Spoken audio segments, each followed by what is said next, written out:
Fiscal year 23, which is what you have in front of you, is $913,000 for phase 3.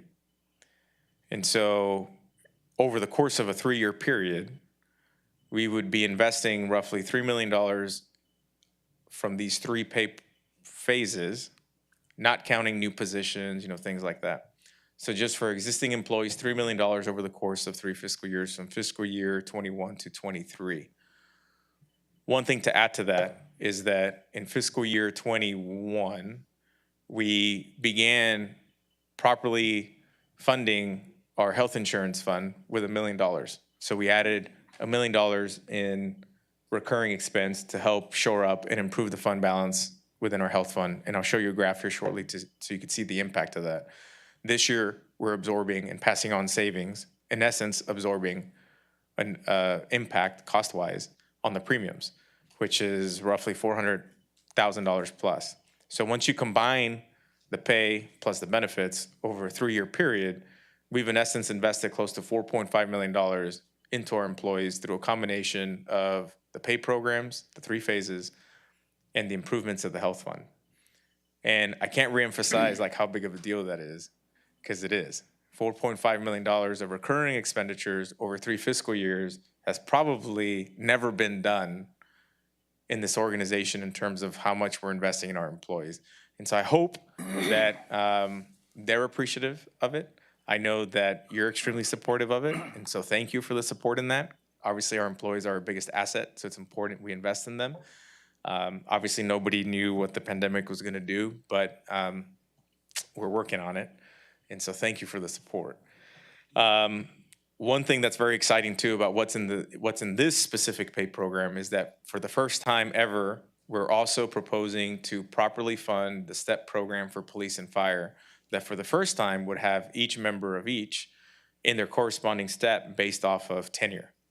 Now, that doesn't mean that we're being competitive with market rates. People can still leave and make more money going to a larger market.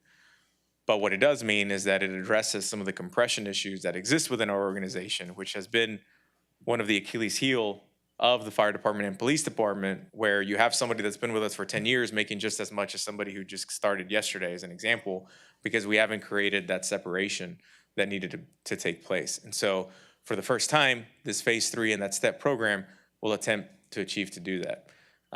And the chiefs and their command staffs deserve a lot of credit for where we are with this. I remember sitting down with both command staffs early on in this process 2 years ago, and asking them, what is the priority? We don't have enough money to keep up with market and create this or address this compression issue. And without a doubt, unanimously, everybody knew that the priority was to address this compression issue, because that's what's causing more issues than the fact that we don't pay as much as a larger market. And so we're very excited to be able to do that.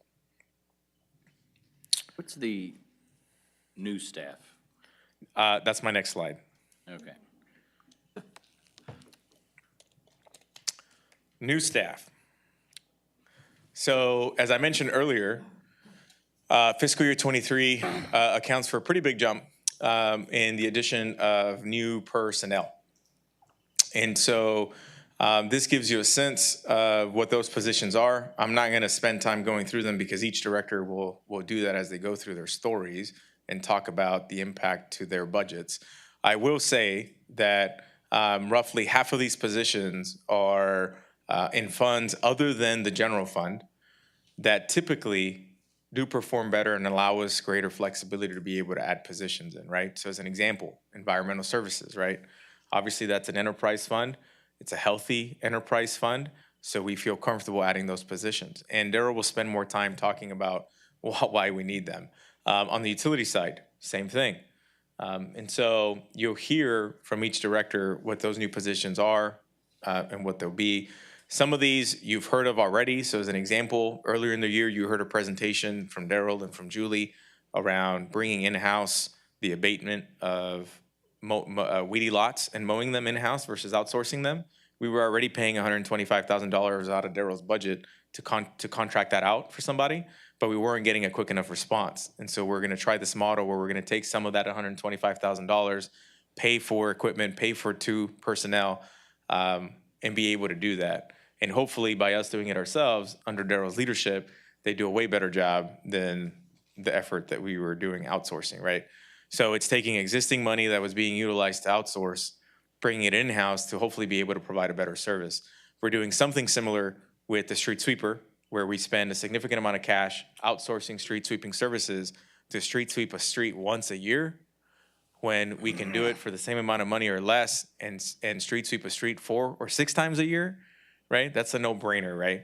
Let's bring that in-house to be able to provide a better service. And so some of these are reflective of simply just taking existing cash that we're already spending on these things, but simply wanting to take greater control and ownership of it by bringing it in-house. Some of these, they're just positions that are needed that we need to add. And so some of these, you can see an asterisk by some of these. The ones with an asterisk are positions that we are actually intentionally going to hold and not actually proceed in hiring them until January, because we want to be mindful of the fact that we don't know what the economy is going to do over the course of the remainder of the year. And so rather than taking the approach of just saying, no, we're not going to approve the position because we're scared of what's going to happen, we're saying, let's fund the position at 75% or 9 months. Let's give ourselves the ability to kind of see how the economy goes over the course of next year.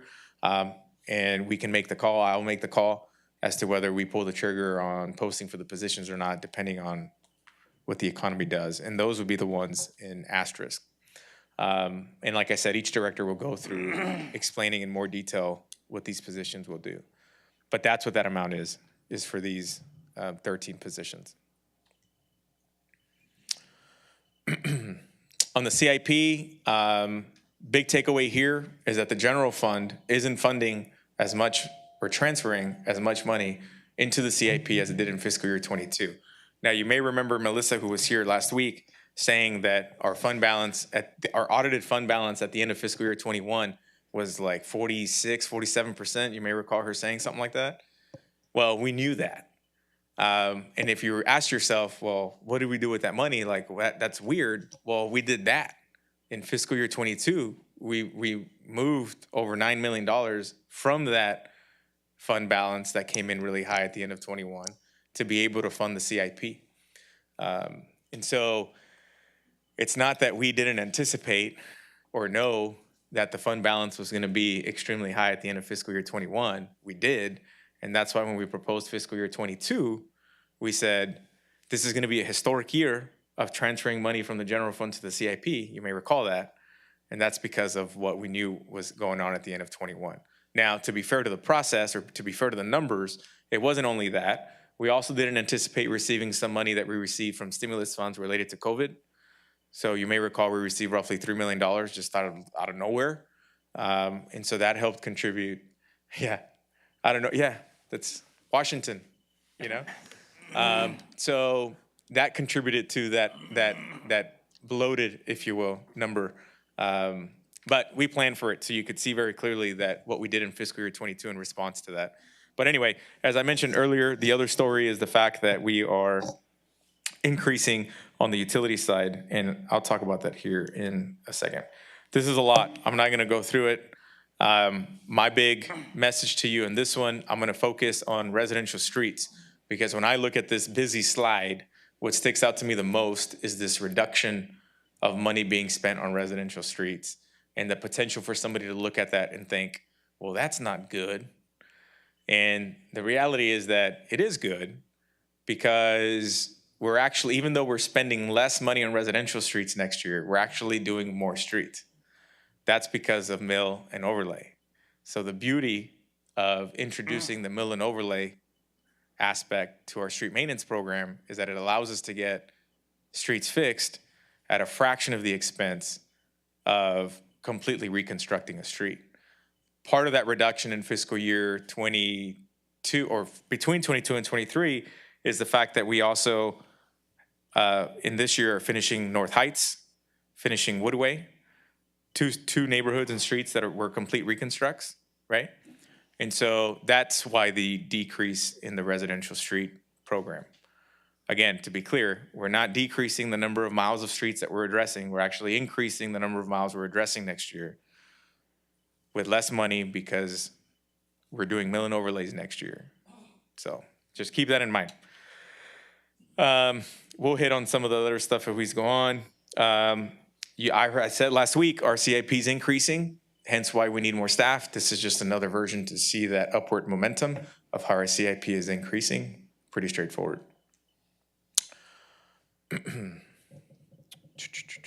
This is just a very quick chart to show you that our debt service is going down. That's the story for the left-hand side of the slide. On the right-hand side of the slide, for the first time ever, we're actually including in this presentation a reference to supplies and maintenance, because we're seeing an increase like we've never seen before in categories such as utility chemicals, fuel, software maintenance. This is a historic year of increases in these three categories. And so you'll hear some of that as these directors go through their presentations. But as an overarching summary, we wanted to provide you that heads up front that the budget is accounting for significant increases in fuel, utility chemicals, and software maintenance. Are the two related, other than from the same department? I'm not seeing a connection between debt service and They're not. supplies. No, it's just two different things on one slide. It's just information. I'm gonna put it on 2 slides. I gave Gilbert a slide limit.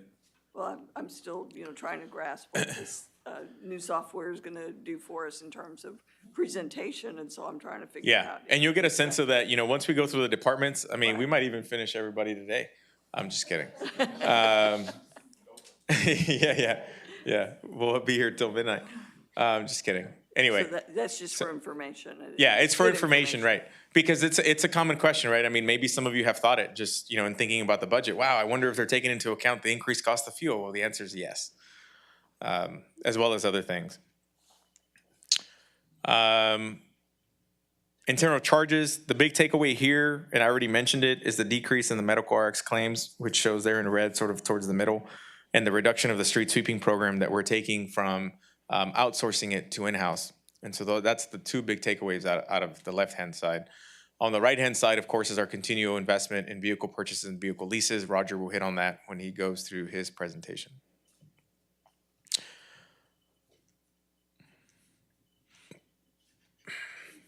No ARPA. I'm almost done, I promise. All right, so the famous budget wheels. I love these things. So as I mentioned earlier, the general fund is estimated to be at $57 million in fiscal year 23, which is actually a small decrease compared to fiscal year 22. A big part of that, again, is associated with the fact that the CIP transfers is not there to the same amount. Again, in fiscal year 22, we transferred $9 million, right, out of the general fund. We also transferred money to the stabilization fund, I mentioned earlier, $500,000, which we don't have there. So that really, in a nutshell, tells a story there. One of the things that I like to point out of this, that I know all of you like that I reference, is that our public safety services, which includes police, fire, and municipal court, in fiscal year 23 is estimated to be $32 million, or 57%. Part of the reason why that is going up significantly is because of the STEP, fuel, some of these things. They're obviously our largest departments, and so anytime anything goes up in cost, they're the departments that are going to see the highest increase to that, just because they've got the most going on. But my point is that when you compare it to the outer ring, you start getting a sense for what the reality is. And I always like to remind people that our property tax revenue is not sufficient to cover our public safety expenditures. So our property tax rate, our property tax revenue is estimated to be $18.32 million, which equates to 35% of the budget. And again, public safety, police, fire, and municipal court combined is $32 million. So that always gets people thinking. So you're familiar with the structure of the slide. I won't spend too much time on it because it's just really repetitive of some of the things that we've talked about. This is just another refresher on the specific impact of the increase in property tax revenue specific to the general fund, which is $200,000 in new appraised revenue and then $666,000 in prior, for a total of $866,000 new revenue into the general fund. Utility fund, you kind of see it sticks out like a sore thumb, right? The big increase there is the CIP program. And it's significant. You can see the pie chart, that how the CIP program goes from 8.33 million to 20.79 in fiscal year 23. That's significant.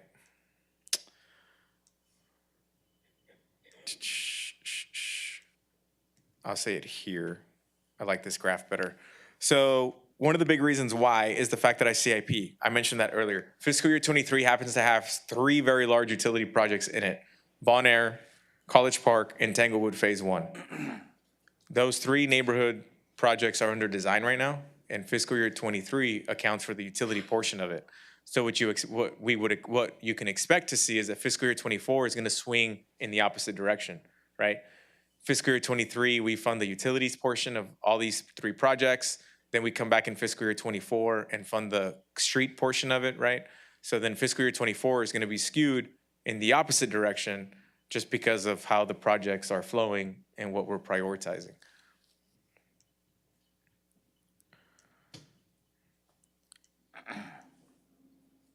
Look at those trash cans. Gilbert tells me, he's like, man, I'm tired of pie charts. I'm gonna come up with something different. So he came up with trash cans. I love it. This is pretty straightforward. Like the other funds, it's being impacted because of personnel increases. You hear of that. Obviously, the CIP is also playing a factor here. I'll hit on it on the next slide. The reds, I want to explain the reds. We actually had included some money for a new building, small, but a new building over off of Ben Jordan, because some of the staff associated with this operations at 700 Main, and we've identified that from an efficiency productivity standpoint, it would be beneficial for the staff, i.e. Daryl, to be out there in Ben Jordan. You know, we want to kick them out of 700 Main. So we had put some money, huh?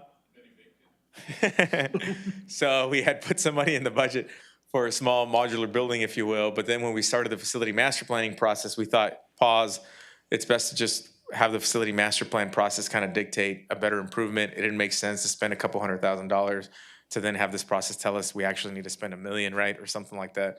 So we didn't spend the money, but we pulled it out. That's why that decreased. The other transfer is part of that is a transfer that we had sent to the stabilization fund. So $250,000 had been transferred from this fund to the stabilization fund. So that's no longer there, hence the decrease under other transfers. Daryl will go through his expenditure side in a little more detail, so I won't bore you with it. The big thing to keep an eye on with Daryl's presentation is that we are proposing an increase in the extra cart fee. So be on the lookout for Daryl's presentation and update on that. Health plan. You know the story. This is what our fund balance is looking like without decreasing the premiums to employees. So you in essence can see the swing, how we would be projected to be at $5.8 million, which we hadn't been at that amount since fiscal year 24-ish. So that's huge. I mean, 2014, sorry. Since fiscal year 2014.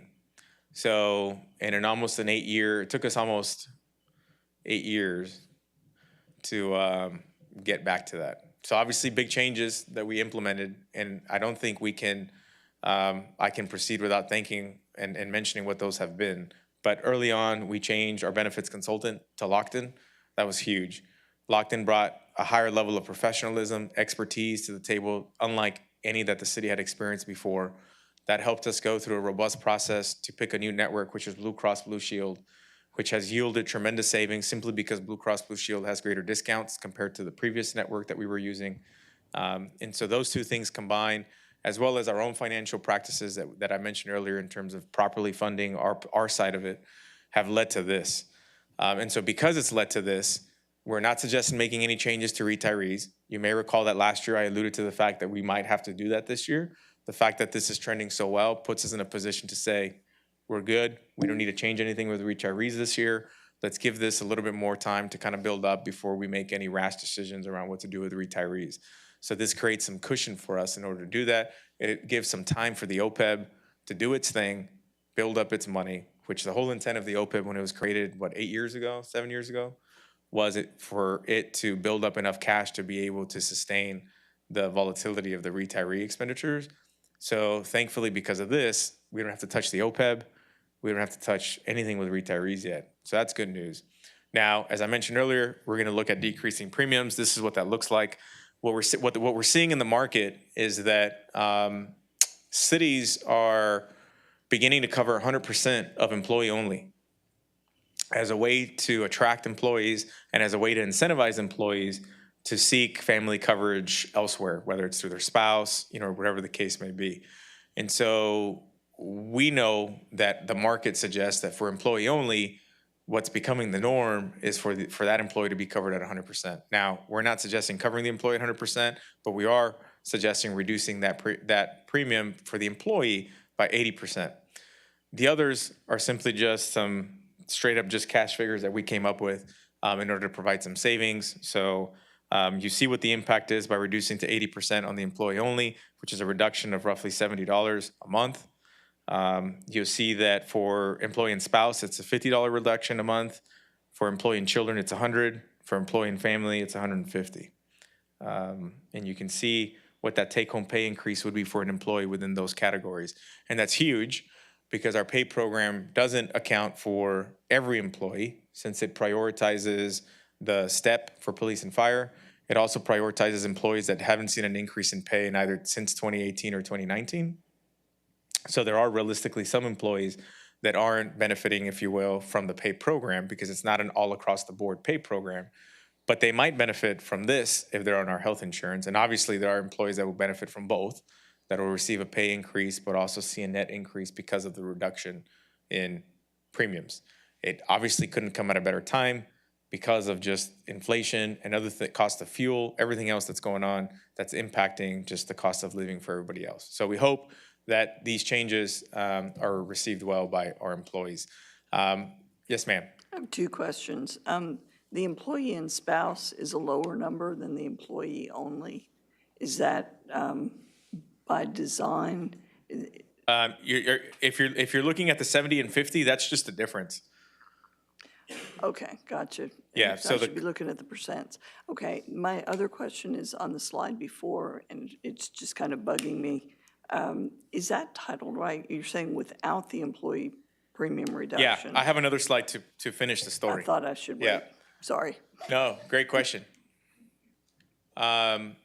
The bottom is a busy slide, but we left it in there because we wanted to show on the city side how much more, what we're picking up, right? So for an employee only, the city was covering 86% of that premium. With that change, we're covering 97%. So we're literally almost covering the entire premium for an employee only. We're hoping that this allows us the ability to be more competitive with retention, with recruitment. We literally lose people and they tell us it's because I don't have to pay for insurance going somewhere else, even though they might be going to getting paid the same amount of money. And so we know that these things matter for folks. So anyway, you see what the impact is there. To your question, Councilwoman Scott, this is what it would look like after. I think that's where you were headed. So you see that it drops down from 5.8 to 5.4 with the reduction in premiums, but it's still on the upward trend, right? It just kind of just isn't as a steep incline, if you will, as it was before, but we feel comfortable with it. Any questions on that? What's our goal? On the health fund? What's your goal? Can I narrow the question down? What go like in fund balance or? This- Yeah, 12 months. 12 Is that months your of question? cost? Well, are we trying to get this fund balance up to 7 million? Let me just put it with my thoughts, is that I like to see it have a 1-year reserve, okay? This is back in 2013, 2012, we had over a 1-year reserve. With that said, we still like to give the benefits to, on the employee side, when we get the OPEC coming in, that's gonna relieve the health funds for the retiree and still accomplish the 1-year reserve. That's the goal. Okay. It was painful when we had to make the changes that we've made, and I'm really pleased that you've been able to work this over the last couple of years and moved in the right direction. And I share your sentiment that I hope our staff understands how we are trying. And I appreciate that. Thank you. We certainly are. Like I said earlier, we can't do it without your support, so we definitely appreciate your support. I know we're all on the same page and recognizing that our employees are our greatest asset, so it's great to be in this collaborative environment where everybody thankfully has the common sense to realize that, right? Anyway, all right. So hotel tax fund, this is the last one, last couple slides. Also very conservative approach to it. Similar to sales tax, hotel occupancy tax is one that's obviously driven by the economy. And so we're taking a very conservative approach. We're literally practically budgeting the same amount of money in fiscal year 23 than we budgeted in fiscal year 22. On the expenditure side, it's a little different, but on the revenue side, it's practically the same.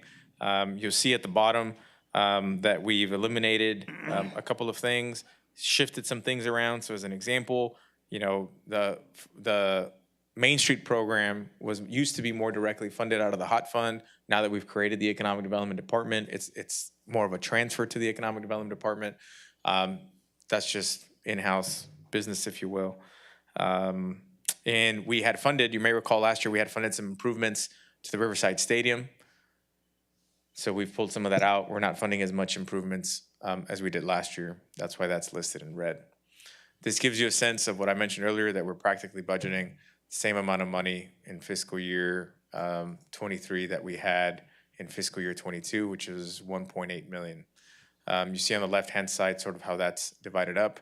You'll get to hear more about that once those directors go through their budget presentations.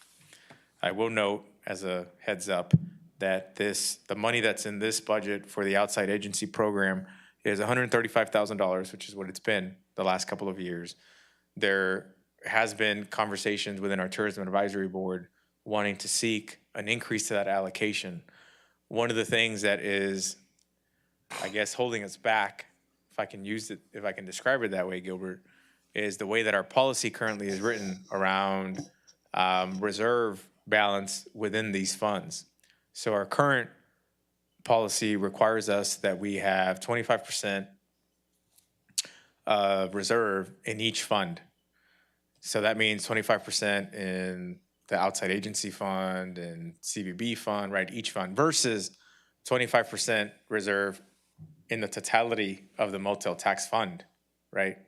So we're potentially going to be bringing forward a change to our policy to look at that reserve policy for the motel tax fund more at a high level of 25% of everything versus taking each individual fund and 25% of each sort of individual fund. That right now is kind of holding us back a little bit from, I guess, being able to spend as much cash out of this fund as I think we all would like.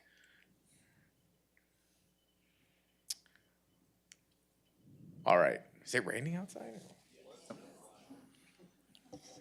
It's like 110 degrees. What's going on? I think the thunder's because it's past 15 minutes. That's what it is. That's exactly what it is. Falling from the sky. Man, party foul.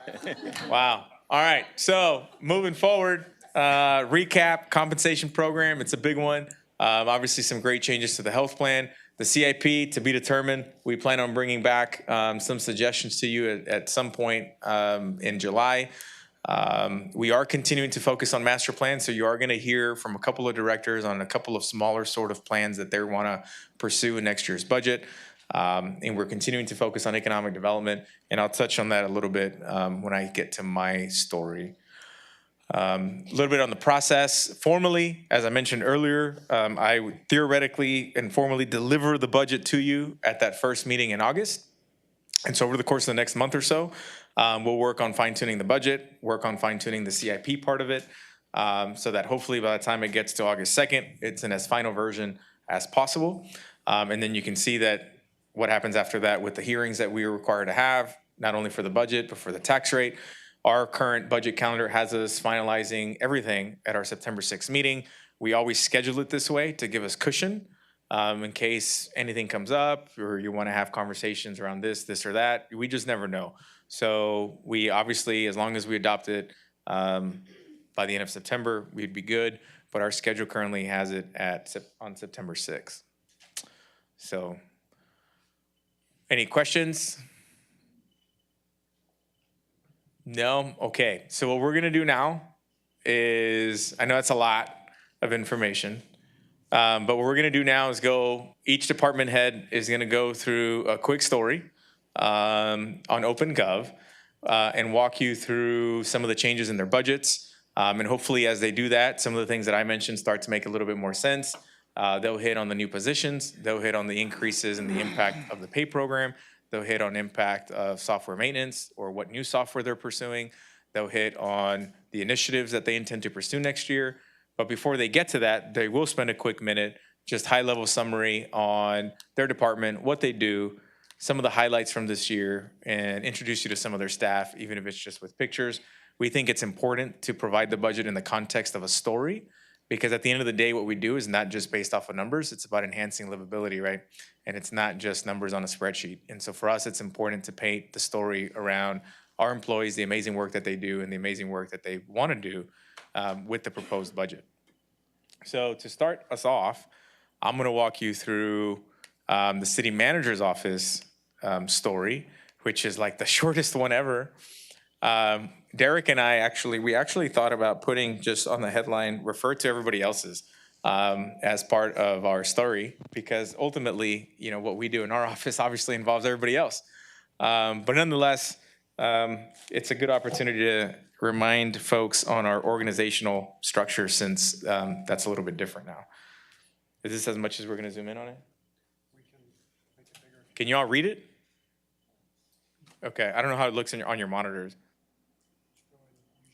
Full screen, looks good. Looks fine. Oh, that's too much, right? Do it again. Is that better? You need to go up further. Yeah, you want to other see the way. picture? Yeah, I plan to go down. Yeah, Okay. yeah. Excuse me. All right, so really quickly, our story in the city manager's office. We obviously are responsible for the day-to-day operations of the organization, and obviously I'm blessed to have a team to help us do that. And recently we got to take a team photo, and I thought Gilbert looked awesome.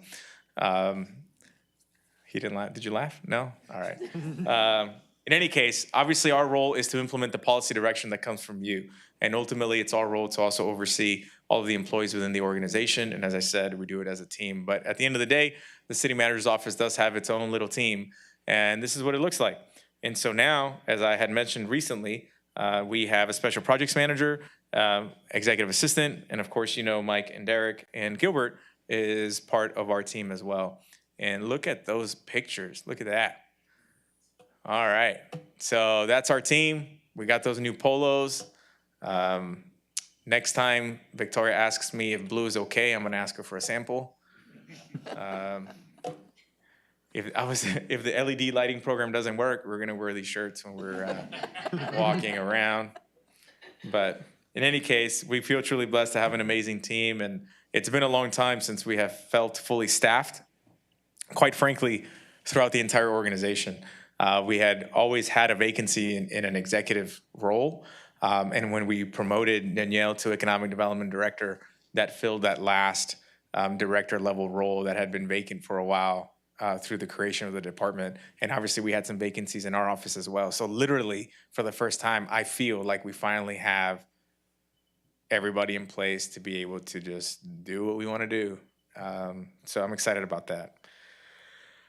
Goals and objectives, we obviously focus a lot on the financial strength of the organization and the flexibility. This is obviously a big role that Gilbert has, being part of our team. We focus on attracting, retaining, and developing highly competitive and motivated workforce. From my perspective, a big part of that is compensation and benefits, but also just the culture. And so I think it would be inappropriate to say that all of the improvements that we're making to pay and benefits is the only answer to our retention and recruitment issues, but it's not. We know that it's culture, we know that it's accountability, we know that there's so many other things that play a factor in somebody feeling valued at work. And so now that we're fully staffed, we hope to have the time to be able to focus a little bit more on some of those efforts. Of course, everything that we do in our office is centered around the 2035 comp plan, and so we're very mindful of that. And you hear a lot of it when we present different initiatives, especially Mike. Mike sleeps with the 2035 comprehensive plan book. And so we're very excited about that. So some of our highlights, I mentioned earlier, the creation of the Economic Development Department. That was a big deal because that was a vacancy, if we want to call it that had been around for quite a while. It took us a while to find the right person, but ultimately we did. And so we're very excited about that. They actually recently relocated from being in the city manager's office suite over to 700 Main in the former VDC suite. And so when you get a chance, feel free to swing by. I know Danielle's still working on prettying it up, but the team is there now. And so they're excited to be in their new home. And so we're excited that they can have their space to really take us to the next level as it relates to economic development. And Danielle will hit more on that. Some of the highlights, of course, related to the update to the Public Safety City Hall Facility Master Plan, which we obviously have been talking about the public safety aspect of it. That was a big deal that we updated that plan. And just so you know, we're actually working on updating it again because we want to be mindful of the potential increase in cost of the facility. And so, so that there aren't any surprises, we're working on updating that again this summer so that everybody's just in the know of what we're seeing and the impact it's having on the cost of that. Obviously, the Rescue Plan Act funding allocations was a huge success for us, allocating over $14 million working with you. That was a big deal. The work that Mike has done with the Housing Finance Corporation has also been very impactful, and we're excited to see how the infill housing program plays out. Derek and his efforts with broadband have also increased the competitiveness, if you will, of the access to broadband with some new providers. He's been instrumental in that. And as I mentioned at last week's meeting, he has his credentialed manager designation as well. And he refuses to accept that on his own. He went in there and changed this himself to add 2 staff members earn ICMA. I had his name on there, and he changed it. So, and then Mike, right? New programs and initiatives, obviously what we do is what every other department does, so it was really hard for us to come up with some. But we know that we're gonna be intimately involved with the Bicentennial Commission. I know that we're working with the mayor directly on that, so we're excited on what that brings. We're also extremely involved, and will be extremely involved with the design phase of the Public Safety Headquarters facility. Currently, the fiscal year 23 budget has a design services for that, and obviously this is a big deal. We have not built a new building in a long time. Consequently, it will necessitate very high level of involvement from our office through that entire process, because that's a big deal. Budget highlights, it's pretty much flat. This is what you can expect to see from every department, by the way. One of the sections that's not in mine is an efficiency section. We incorporated that last year, but every department will have an efficiency section. I don't have any efficiencies in our department because we don't really have a lot going on. That's where we were gonna refer to everybody else's. But you can expect to see the following though from everybody. You can expect to see a budget highlight that very specifically tells you what the increase or decreases in their budget. So for example, the city manager's office request equals 1.1 million, which is an increase of 14,000 or 1.3%. Very minimal. And every department is gonna walk you through that. In my case, for our office, that is attributed to some baseline adjustments, phase 3 compensation improvements, and that's it. And every department will walk you through the highlights of theirs. Like I said, in some instances, it's new technology, it's new software. In some instances, it's new staff. Some instances, it's new one-time projects. I have no one-time expenditures out of our office next year, so we don't see that. And when you go through this on your own time, you can drill down, dig deep, and really pull up as much information as you would want to pull up. And so this is the kind of information that you'll see from every department.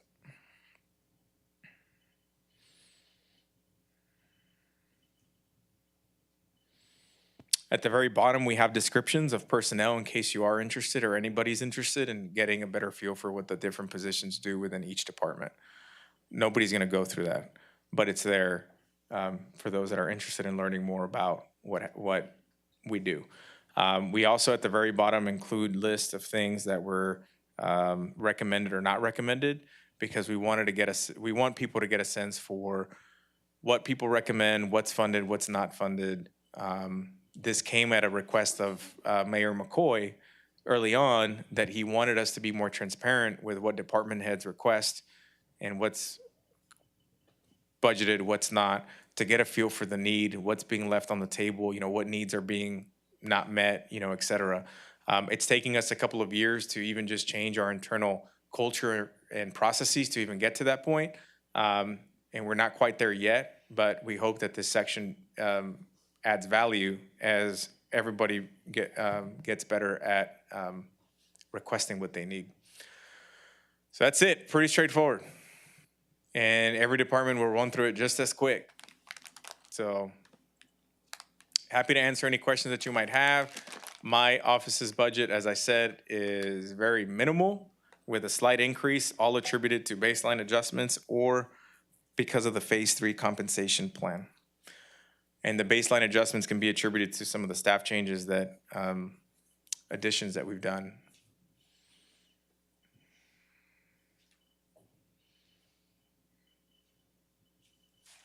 No questions? All right. So you do have a list in front of you of the order that we're going to follow. I'm not sure if you have the latest version of it in front of you, but we did have the Communication and Public Affairs Department going today, but we're actually moving that to tomorrow. But everything else should stay the same for today. And so we're not going to go through, we're going to go straight to the city attorney's office. All right. Thank you. Thank you, Mr. Garza. Hi, Ms. Lacy. Hello, good evening, Mayor and Council. If you thought his was short, then I promise you mine is even shorter. And I do not have any color wheels this evening. So this is the City Attorney's Office Fiscal Year 2023 Annual Budget. And the department description is much as it's been in the past, as our main goal is to provide in-house legal services to the mayor, city council, city manager, and other city officials. Our organizational chart, we do currently have one city attorney with 2 assistant city attorney positions, one of which is currently filled by Ms. Ruby Boone. There we are enjoying the courtyard in front of the office. And the other one we are in the process of filling. So if Jesus' story is now we have a full office, my story is we're working on getting one. This is a transitional period for us. So our department mission is to reduce legal exposure by providing legal advice without unnecessary administrative burden. And our 2022 highlights, as you'll recall, we had the legislative review back early in the year. I won't read all of this, but our efforts resulted in 2 bills passed, which we, the City of Victoria, supported. And our efforts greatly reduced the negative impact of the one that we opposed. We had the charter review, which we voted, the committee proposed 14 amendments, all of which passed back in May. We had redistricting, which we were required to do. We did hire outside counsel for that, and that was completed with the help of the Borquez Law Firm. You remember the updates of the animal code. That was earlier this year, and that was something that we were able to bring the community in on and really get their feedback as to what it is that they expected from that particular code. And correct me if I'm wrong, but that was Thomas's greatest achievement, right? Single greatest achievement. Got it. He has an award. So our goals and objectives are generally the same. What I did add to this one this year is that we would like to provide continuity of service to clients during our departmental transition. That's very important to me as well as my staff, that y'all feel, you as well as staff feels that the service that you're receiving is, there are no breaks. It is as continuous as possible at the level that you've come to expect from us. We do have a few metrics, and I broke them down for you this year to make them easier to, we don't have a whole lot here in the legal department. We're much like the city manager's office. Everything comes to us from the other departments, but we do have our items for council meetings, which is one of our metrics we can use that we do anticipate going up, continuing to go up this year. We've seen an increase since beginning in 2021. Same for requests for legal review. We expect that to increase. Two of the items that we have worked, you'll see a huge decrease in both public information requests as well as claims for and against the city. That is because we did remove those items from the legal department's responsibility and they're moved to different departments. Now, we are still getting some of them, and so one of our goals this year is to really reduce that even further so that we can really focus on the legal aspects that our clients expect from us. Our departmental efficiencies focus mainly on the fact that we are entirely online or cloud-based. We utilize several programs, including Clio, iCompass, DocuSign, Teams, and Zoom in order to increase our communication as well as streamline workflow.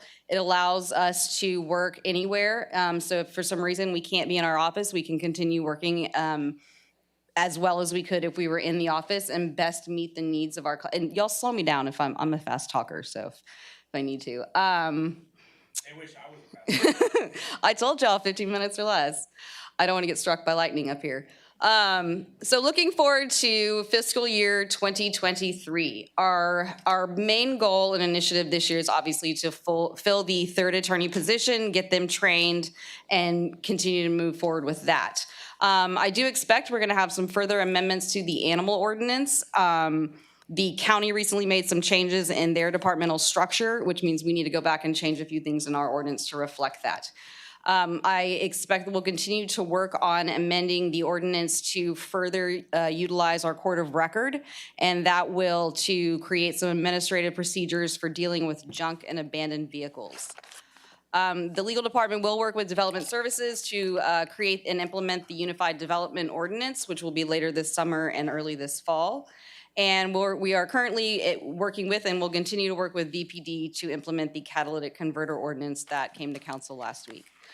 Finally, I would like to make sure that within our department, we are continue to focus on legal education, but have a more intentional and specialized focus on what we choose to go to training and seminars and things like that for.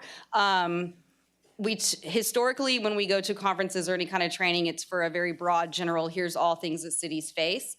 I want to continue to do that, but also I want each of my attorneys to pick one area that they want to focus on and specialize on that in order to increase the specialization that we have within our department. We do have Thomas, if you'll notice in the background of that picture, peeking over our shoulders, making sure that we're staying in line.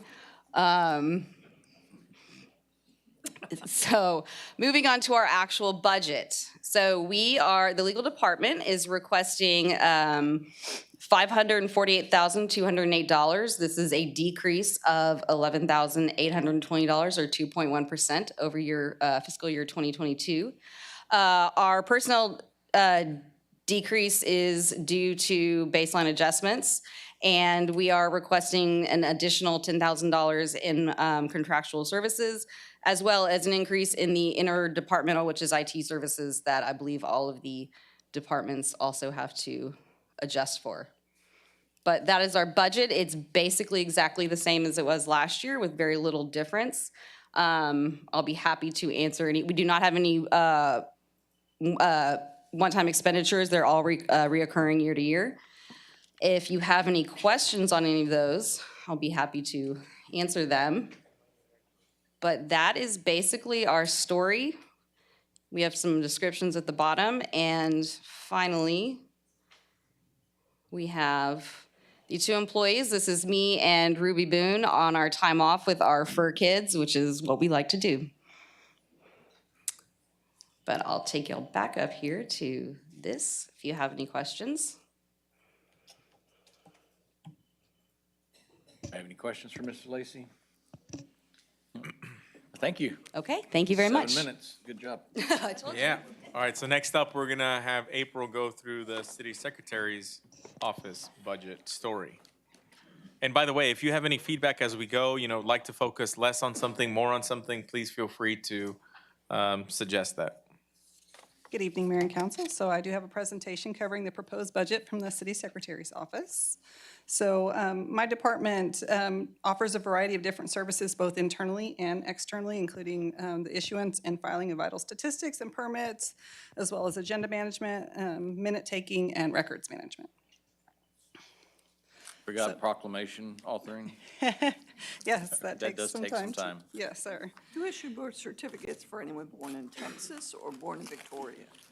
Birth certificates we can issue from the entire state of Texas as long as the birth occurred after 1926 and in a hospital. But the birth record that we can give if the person was born outside of Victoria is what's called an abstract or a short form birth certificate, so it includes less information. Sometimes it can be used for a passport, sometimes not, and it's never usable for immigration purposes.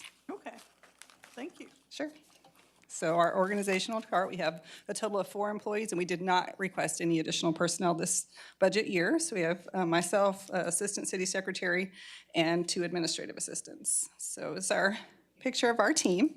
So we're glad to have 2 new additions of Sandra West as the Assistant City Secretary, and the third one down is Crystal Castillo. She's our newest administrative assistant. Apparently, the city manager's office needs to step up our game on our pictures. I'm gonna have to attribute that Yeah. to No, Shane. no creativity at all with us. Shane, that was Shane's idea, Yeah. not mine. So our goals and objectives are, of course, to obtain, again, the exemplary 5-star award from the Vital Statistics Unit for our work in vital statistics. That's awarded annually, and then to obtain the Texas Municipal Clerks Association Achievement of Excellence Award. That one is awarded on a 2-year basis, so we're up again for renewal at the very end of this year, or of the calendar year. And then to provide a level of customer service that far exceeds our residents' expectations. So our budget highlights for 2022 is that we did earn that Vital Statistics Award last year for 2021. It always is awarded at the beginning of the next year. And then we successfully administered the May general and special elections and implemented upgraded InterGov software for the issuance of the miscellaneous permits that we do. And as Allison spoke to, we began administration of the Public Information Request Program through the iCompass software. So we took over that task of moving those out to the departments. And then we are going to provide next month on-site training for the Texas State Library and Archives Commission for records management for staff from every department.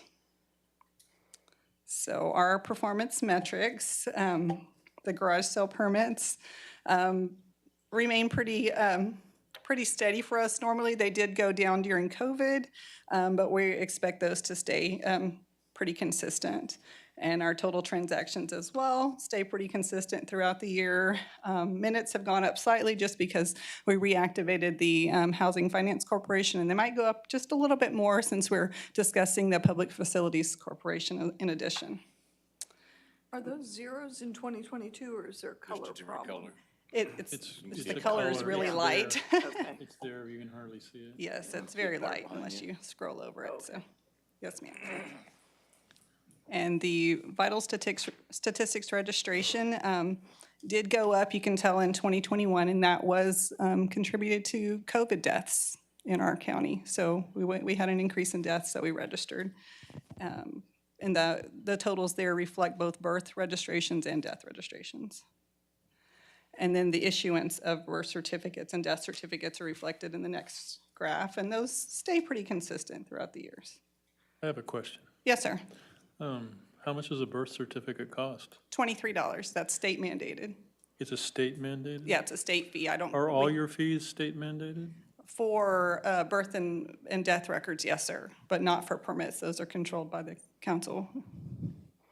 And how often do you check your permits fees compared to other cities? Well, for the last several years, Thomas has advised that we should always base our permit fees on what it costs for us to issue them. So that's what we've done, is base those fees on that rather than comparing them to other cities. So we kind of look at how much time and effort and, administration of different software. So that's what we've done in my department.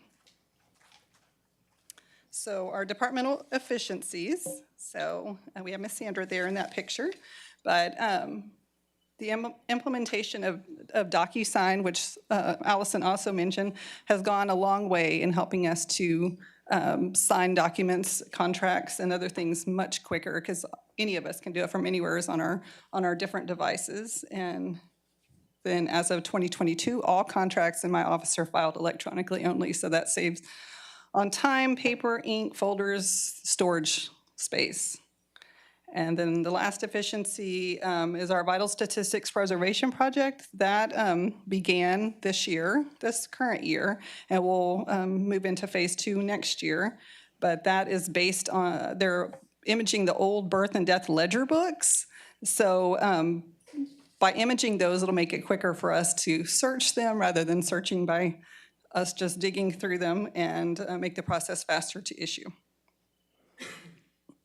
So new programs and initiatives. So we continue filing and issuance of our vital records, and we wish to enhance the administration of the Citywide's record management program by offering some additional training, not only from TSLAC or the Texas State Library, but also from our department as well. And then we're going to increase the training for iCompass users to help streamline that agenda management process, and offering some training for staff to, of course, maintain awesome levels of customer service.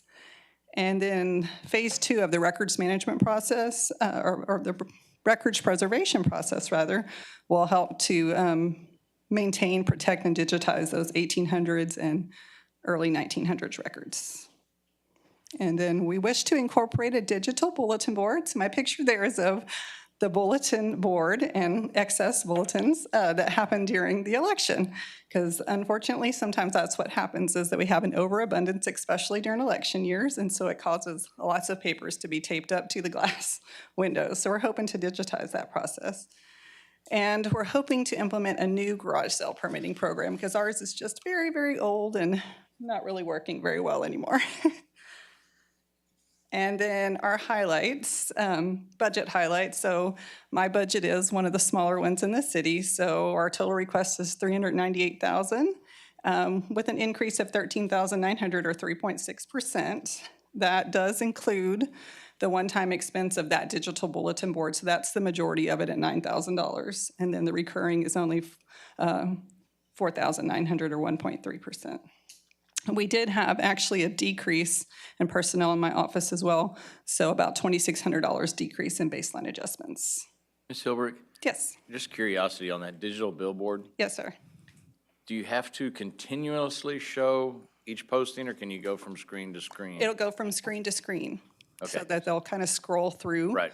All the, and then I'll be able to control that from home or, anywhere else that I need to do it. So now if we change something in an agenda, within the allowable time, up here and take down the posting and repost. So, and that works for any department, since that I'm in charge of that bulletin board. If somebody else changes something, then I have to come to work regardless of time. That'll be nice. And change it. So yes, it'll be very So nice. it's a digital posting that you're putting? Yes, ma'am. It's like a TV large screen? monitor that will be turned like portrait style, and it will just scroll through with some software that allows, James is helping me with this, we'll scroll through the different postings from all the different meetings. We can also include other information that will flash through. If we have an event going on, we could, put flyers and everything on there, can change the, And if the power goes out, we're still valid and legal? yes, ma'am. It will, I think it holds, doesn't it? The software? Oh, the power. We got a the power- generator. Well, we got a generator. We have the backup generator at City Hall now, so it should be fine, yes. Yes. Yes. And they're out at my house, which is not very far from here, so. I'm looking at the city attorney and she's looking at her microphone. I was just saying, worst case scenario, if our backup generator doesn't work, it doesn't hold, then I live down the street, and so I will just come up here and continue to keep everything posted, and I'm required in order to comply with everything. I mean, that's just something to make sure that's connected to the backup generator. So we have a few other variances in our budget that I wanted to point out just a little bit. We do have the new garage sale permitting software that we're asking for is an addition of recurring budget about $3,600. The old program is about 20 years old, so it's just not really very viable anymore. Then we have the $9,000 one-time budget request for the digital bulletin board. And then we have the Vitals Records Preservation Fund is actually a decrease from last year by $5,000 to $20,000, but that will allow for the completion of that Vital Statistics Records Preservation project. And we do have a second records preservation project that's a general one, not tied to vital statistics, because the vital statistics ones comes from a certain fund. $1 of every vital record that we sell goes to a fund that we can only spend certain ways. So that records preservation fund pays for certain items dealing with our birth and death records. So the second records preservation fund is going to come from our professional services line item. Normally, we budget $60,000 for an election every year. And so that same $60,000 this year, we're going to try budgeting to a records preservation project for the 2 vaults that are in City Hall. And that's kind of in anticipation of the hopeful remodel in a few years of City Hall to try to get some of the records cleared out of there or digitized so that we have additional space available. And then we do have a slight interdepartmental increase, mainly I hear due to James over here.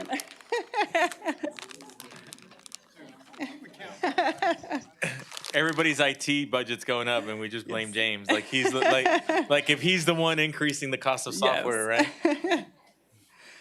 So, like I said, ours is just a slight increase on the recurring side. And I am the first department to present tonight that actually has some revenue. So this is our revenue. Ours stays, as you can tell, pretty consistent across the board. There's a slight dip down that we're proposing for next year as TABC did redo last September how they allow us to charge and issue some of the liquor licenses. So that'll affect us slightly because there's some permits that we can no longer charge for. And so again, we have 4 full-time employees. There are the descriptions and the different things that we asked for this year. I'll be glad to take any other questions if you have any.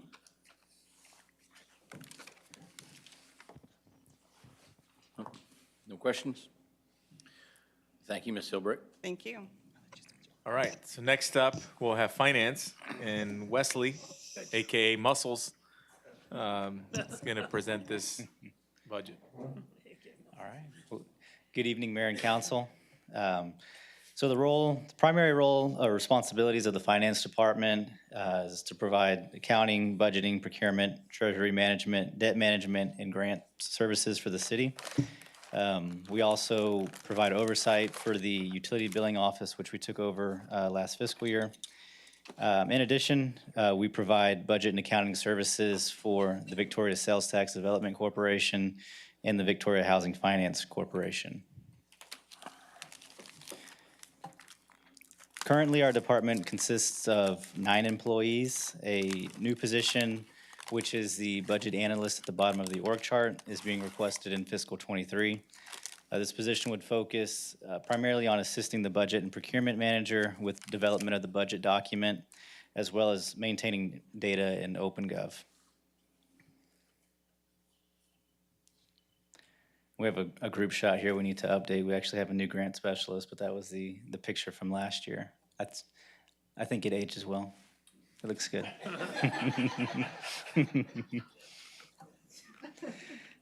Anyway, some of our goals and objectives include providing high-level cash and debt management practices, accurate and timely budget reporting, as well as preparation of annual budget and financial statement documents, which meet the certification standards of the Government Finance Officers Association, which we've been receiving awards for those for the last 37 plus years. Moving into the fiscal '22 highlights, I don't know if I should say received, earned, achieved an upgraded bond rating on our utility system revenue bonds. Earned from AA- to AA, and that was by the Fitch Ratings Agency. We redeemed $500,000 in general obligation bonds, which will provide $187,000 in future interest savings. And this is also a program we can plan to continue in fiscal '23 with the redemption of more bonds. We also issued utility system revenue bonds for projects that were a part of the fiscal '22 CIP. Like I said earlier, we'd received certifications for our budget document, our annual financial report, and also received recertification of our investment policy. And we've also managed the American Rescue Plan Act funds, for which we have received our full allocation of $14.5 million. And we received that second payment at the beginning of this month. All right. So in our departmental efficiencies, again, we've continued to use OpenGov as a reporting tool. We use it for, of course, the budget, our quarterly reports, and have used it to put together our bond rating book that we use when we meet with the rating agencies. We've also worked with IT in trying to get some of our forms into a Laserfish and make it more of an electronic process with workflows, just to kind of have better transparency on where items are in the process and what's still outstanding. We also had hired a grant specialist, our second grant specialist, earlier this year, and that's helped provide some capacity for our accounting manager and accountant who had taken on the role of grant reporting. You look like you have a question. I was just trying to, the fish part threw me off, but it must be something different than when I was a little younger and everything was on the little fish stuff. What was it called? Y'all remember? Microfish. Microfish, or something like that. Microfilm, Yeah. laserfish. Oh, Laserfish, I got you. Okay. So our new programs for fiscal '23, we plan to be spending some time researching accounting systems to replace our current version of SAP. I was under the impression that that the support and maintenance was expiring in 2025. James told me earlier that it may run until 2027, but still, that it would be a long process as far as researching it and implementing if we did switch an ERP. So that's something that we wanted to start sooner rather than later. In addition, we'll be issuing CO, GO bonds, and utility system revenue bonds to finance projects, CIP projects for fiscal '23. We're in the process of submitting our application to the state as a part of the Transparency Star program for finance. Once that's been achieved, we can begin submitting for other areas such as purchasing, debt management, other economic data for a maximum of up to 5 stars. And our plan is to obtain all 5 of those. Moving on to the budget highlights. For fiscal '23, our budget request is equal to $671,000, which is an increase of about $58,000 or 9.4% compared to the prior year budget. We don't have any one-time requests in 2023, so this increase is all recurring. This is due to baseline adjustments as well as the addition of the budget analyst position. That total increase is about $54,000. We also had an increase in our audit fee, which we approved that contract last week. So that makes up that increase in contractual services of $5,500. And then, of course, we had an increase in interdepartmental due to James of $5,600. And one of the good things we've done, and I've heard some of the other departments mention in our computer hardware, last year we had $8,000 in replacements. This year we don't have any. But I believe most everyone in the department now has a laptop and has the capability of working from home. So, again, if any issue arises there again that we have to go that route, we do have the capability of working from basically anywhere that has internet access. So with that, I'll be happy to answer any questions. Anybody have any questions for finance and Mr. Janaszek? Nope. Thank you.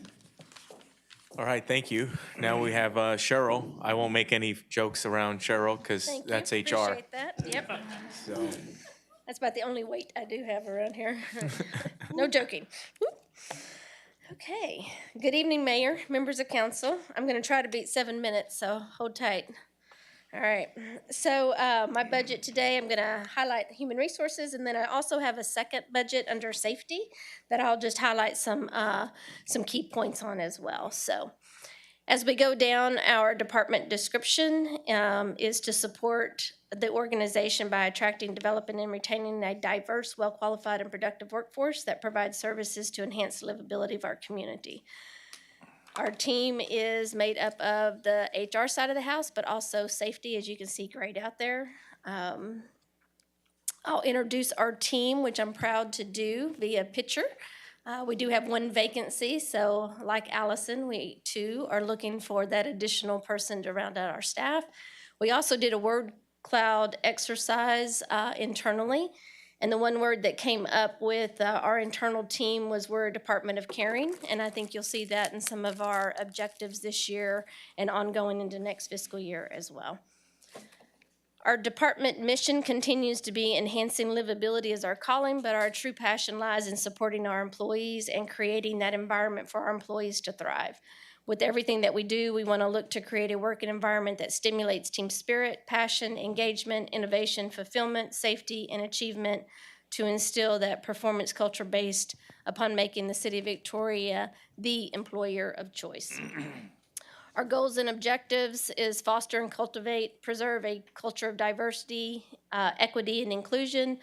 We want to develop programs and policies that help us support a healthy workplace, including work-life balance, sustain adequate and equitable compensation structures to support retention, job satisfaction and talent acquisition, ensure employees have a safe work environment, maintain a knowledgeable and professional HR staff, perform internal services with integrity, and address ineffectiveness with our current processes, and enhance employee and leadership development by creating a learning organization. In fiscal year 22 highlights, I won't cover all of these, but a couple I want to point out is because this year coming off of COVID, our focus was really to take care of our employees. We came up with a creative way, not only with everything we're doing on the benefit side, but to also incorporate a Be Well at Work initiative. It's a very small program, but it's made big dividends in how our employees are receiving it. We actually partnered with Dorothy O'Connor's Pet Complex, and we have pet therapy days where we bring in some therapy dogs or what they call show dogs, and just have employees take a moment out of their day to pet a furry friend and take a deep breath, as well as we partnered with Citizens Healthplex to also do chair massages for a brief period of time, as well as teach some stretching at the workplace, all as a means to take care of our employees. In addition, we invested in the First Responder Health Program via the Health Fund to support our police and fire folks and their families and what they have to deal with, as well as we purchased the Calm app for business application, which is just an app on your phone for mental health and wellness, and we did that for all employees, and hopefully we'll be able to do that again this next year. We also implemented, with the support of council, adding a position for last year in our training and development focus. We really hit the ground running with that.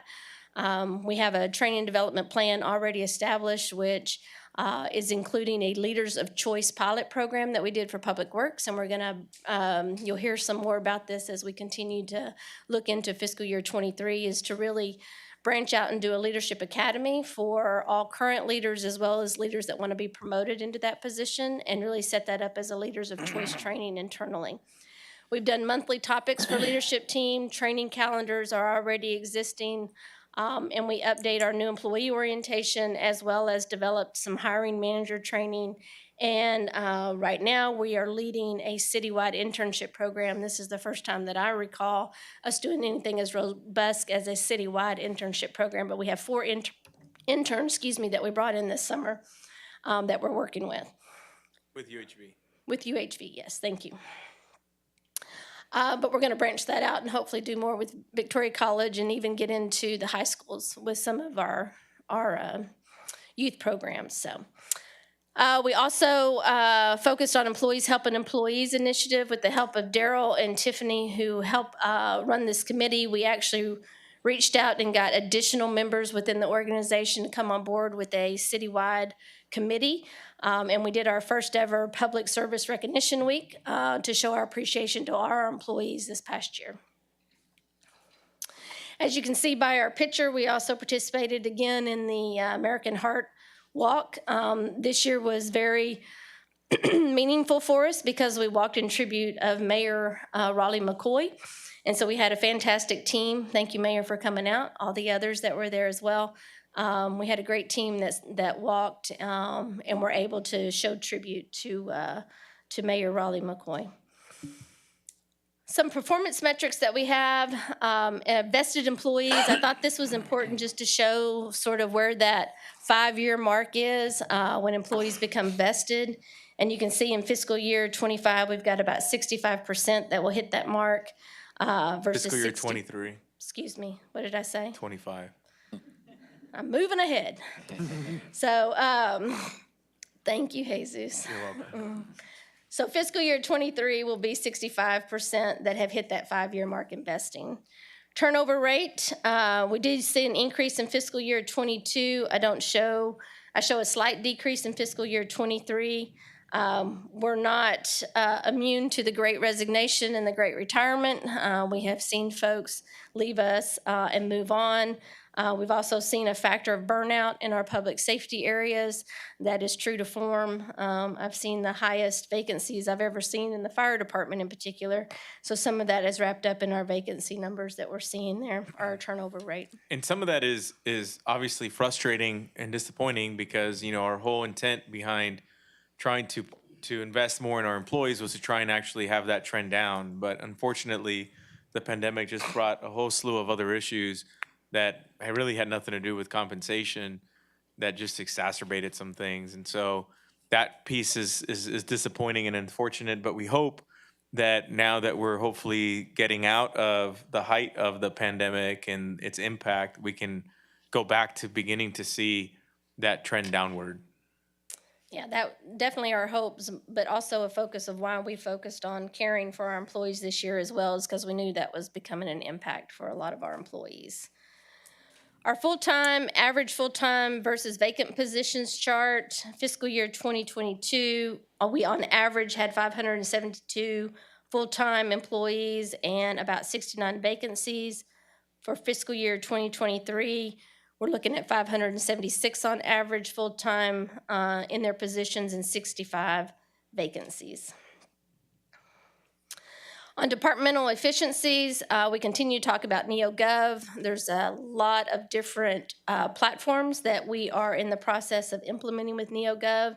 Our go-live date is October 1 for NeoGov, but we've implemented the HRIS system, our benefit platform, our payroll timekeeping we're in the process of completing now. Onboarding is being worked on, and we also have our eForm platforms.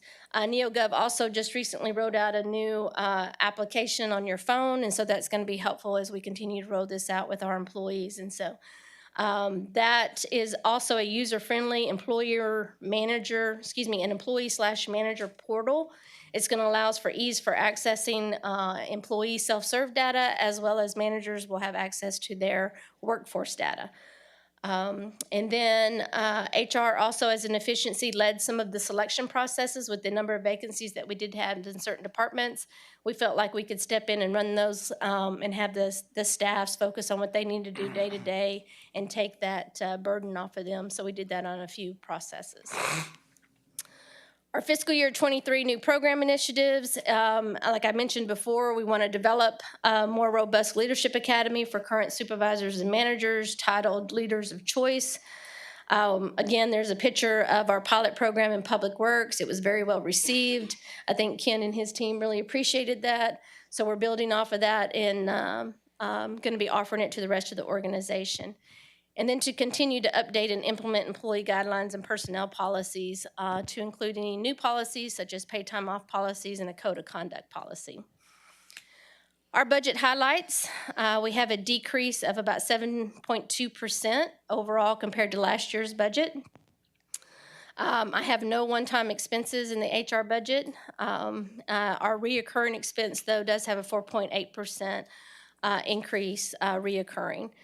The reoccurring primarily is due to the personnel. We did have a decrease in baseline adjustments, but the phase 3 increase is about $19,000. And then the human resource budget increase to maintenance and operations is about 9.7%. And primarily the increase is due to some of the training material and the career path development that we're trying to do on the Leadership Academy side. We also have a increase on our advertising and publications to continue to advertise for our jobs and participate in different job fairs and community job fairs. So that is all I have associated with my HR budget, unless there are any questions. Any questions? How much did IT increase on you? Very slightly. I'm not gonna throw James under the bus. Yep. He and I share that pain. I will really quickly, though, without going through the safety budget, just want to highlight that our safety focus this year, we have one safety specialist, and our focus is taking on more of the claims processing, as Legal mentioned earlier. So it's becoming more of a robust risk management department versus just a safety focused. And so we'll be focusing more on that and building that up as we continue to go on for the next fiscal year. Their budget had a slight increase with a one-time expense of about $750, but not much to that. A lot of the increase associated with regards to the budget was 11.7%, and that really dealt with a lot of the training that we're trying to bring in for our workforce. What's our EMR? Our EMR is, I do have that, excuse me, it actually stayed flat from the last several years, so it's right at 80. So liability EMR is 50% and workers' comp is 30. Okay. Thank you. Thank you. Great. Mayor, up to you on when you want to take a break, if you do want to take a 7 break. o'clock is what I was thinking in my head. If everybody's Okay. okay with that? Yeah, okay. Yeah. All right. So next up, we have Roger. He's going to come up and go through the BSD budget story. Hi, good evening. Hope you all are well. Let's see what we have here. Building and equipment services. So, It's his first time seeing it. yeah. First time just today. So our quick description, our department at the City of Victoria contains 3 branches. We have building services, custodial services, and fleet services. The building services group is responsible for maintaining city facilities, including but not limited to structural, electrical, plumbing, and air conditioning, anything we can handle internally. Custodial services group strives to maintain a high standard of cleanliness in all work and public areas of city buildings to afford customers and staff a pleasant environment in which they may conduct their daily business. Finally, the fleet services section accounts for the cost of operating our central maintenance facility for all city-owned equipment and vehicles, as well as administering a light-duty vehicle lease program. Quick look at the org chart. It's very much the same as last year. We have our 5th custodian, which we brought on, and our project manager, which we brought on. We are not proposing any additional positions for the upcoming year. So this will look the same throughout 2023. Here's a couple pictures of our teams. On the left, you can see our building maintenance technicians. We have 2 crews of 2. And on the right, our custodians. We have another one now. She didn't make the picture, but they're all very great, hardworking people. So we're very proud of them. Our mission statement, the mission of the Building and Equipment Services Department at the City of Victoria is to ensure that all city staff have safe, functional, reliable, and comfortable facilities, vehicles, and workspaces. That's my hero mission statement. Kept it the same from last year because it was so good. Real quick, our goals are very much the same as last year as well. As always, to increase our efficiency. We want to promote and facilitate the integration of technology into what we do. We want to increase the utilization of our enterprise fleet leasing program. That's working out very well for us. One of our new goals is to begin prioritizing and budgeting for capital projects which are indicated in the facilities condition assessment, which was phase 1 of the facilities master plan, which all the data has been gathered for, and we have access to it. So we're starting to work on that as well. And this is one of our new, brand new generators we have. One's right out here, and this one in the pictures at the community center. So we're happy to have those also. That was one of our fiscal year 2022 highlights, which we'll get into. Yeah. And if the power goes out, we'll find out if it We're works. gonna find out, yeah. It'd be apropos, wouldn't it, while I'm standing up here? So obviously our emergency generators, we got the 2 new large ones at the police department and at the community center completed. We have a few more. We actually have 2 more that are gonna be installed this week to replace some older units that are out of service. So we're excited about that. Phase 1, like I said, of our master plan is completed, and the other 2 phases should be completed by October 1st. We renovated the city's fuel island. All the pumps, motors, dispensers, and card reading equipment is all new. We renovated some. How old were they? They were super old, like probably from the 80s. Super old. That's not super old. Yeah. Hey, I was born in the 80s. Come on, give me a break. That's why I didn't go any further than that. That was an inside joke. It's so as Gilbert. So yeah, so our we did some renovation at the Riverside Baseball Stadium. We did all 5 public restrooms, and we did the public area, the concession stand, and they look great. We did that prior to the Winter Games of Texas, so we'd have some nice facilities for everybody to see. And our custodial team has continued to receive positive feedback throughout the year. We've taken on quite a bit more work for them as we have eliminated all of our external contracts related to custodial work. So they've had a lot more to do, and they've done it very, very well. Our new fleet maintenance contract with First Vehicle Services is running very well, resulting in decreased downtime on our critical equipment. And I have a small metric on that here in a little bit. It will tell us just how well it's doing. So our leased vehicles, currently in fiscal year 22, I think we have a total of, what was that, 25, something like that, 37. And we'll be moving up to 64 for fiscal year 23. That's our projected amount anyway. So we're moving nicely into that lease program, which has been great. Everything's working like it should. We're really liking that. As far as our maintenance contract goes on our city-owned equipment, our heavy-duty equipment, emergency equipment, as you can see in fiscal year 2021, we had it separated into contract versus non-contract vehicles, in which the non-contract vehicles were costing us out-of-pocket money over the contract rate. In our new contract, we have all of those vehicles included in the contract, so we're not paying overage on those until they, reach their deductible. So that's working well. All of our 212 vehicles are within the confines of the contract. And our custodial services, buildings maintained, has gone from 8 in fiscal year 21 to 12, and it will continue to be 12 into fiscal year 23. Some of our efficiencies, so this is where the fleet maintenance contract comes into play. Our new structure is projected to decrease our total downtime from an average of 77,000 hours a year to 47,000 hours a year, which is a 38% increase in availability. It's huge. We're very pleased with how that's working out. All of our custodial contracts have been eliminated, so all that money's being saved and put back into other things, and we're doing that all in-house.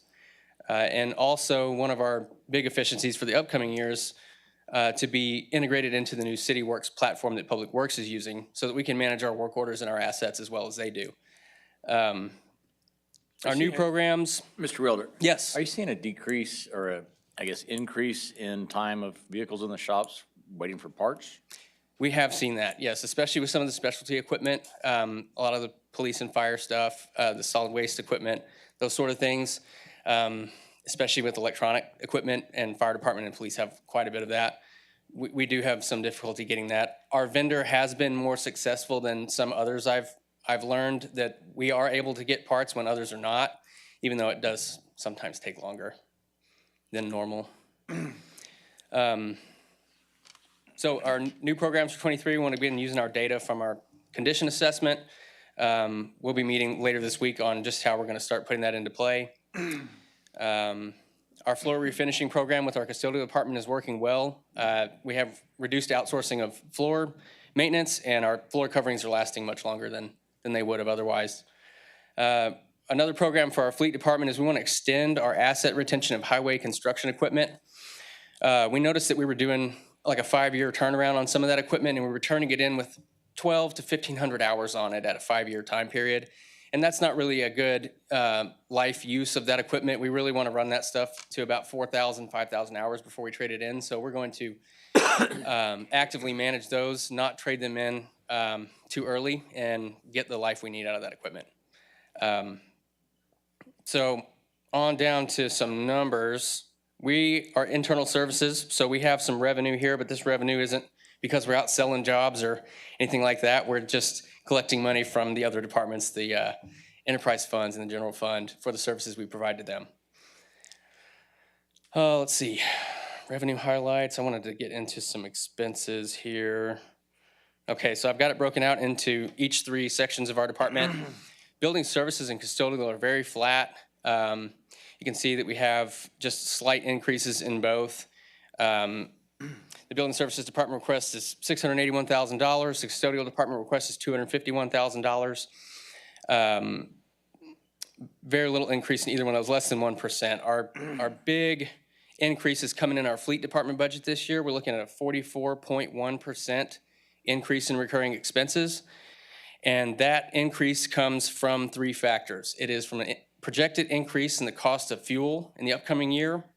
We're doing a large capital asset replacement on some of our larger vehicles and equipment, dump trucks, solid waste trucks, as well as our lease program. We will be adding those to 30 or so additional vehicles, which is going to bring that payment up some. So all those together are what's creating that $1.85 million increase in that budget. And you have a bulk fuel contract, and then do you charge each department when they fill up? Correct, yes. Yeah. And I believe we're going to be entering our third year of that contract this coming year, in which we'll be rebidding that next summer. And is that contract based on a fluctuating price? Is that a fixed price? It is, yes. It's based on the Opus rack price for the Victoria Placido rack. That rack price changes daily, and it's issued by Opus.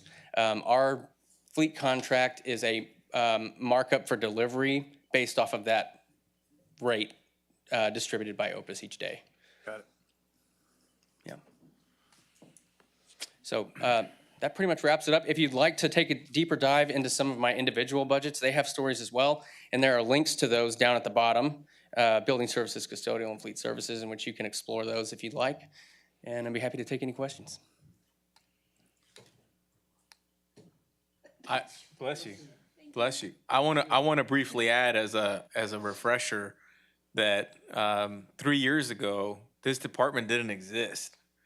And it's been amazing to kind of sit back and watch Roger take this department that didn't exist, even though he had been involved on the fleet services side under Daryl, and take it to what it's become. And now it's easy to take for granted, what he's showing you, because of course, like, this is just common sense. It's part of doing business. But the sad reality is that we didn't have this level of intentional effort put into our building and equipment services operation. And kudos to Roger for stepping up to the plate and serving as our first BSD director. And he's done a hell of a job in getting us to where we are today. And so thank you, sir, for that. Thank you. Yeah. I'd like to just make a comment, because a lot of the things your department does really go unnoticed, which is really what it should be. But I had the opportunity to walk into another public entity's building recently, not a city building, and it needed to be cleaned, and it shows. So the fact that we don't see that, I mean, we don't really give that credit. So please pass that on to your staff, that they do a great job. I will. Thank you so much. All right. All Thank you, Mr. Welder. Mr. Foote, you got 5 minutes till 7, or we can wait until right after 7?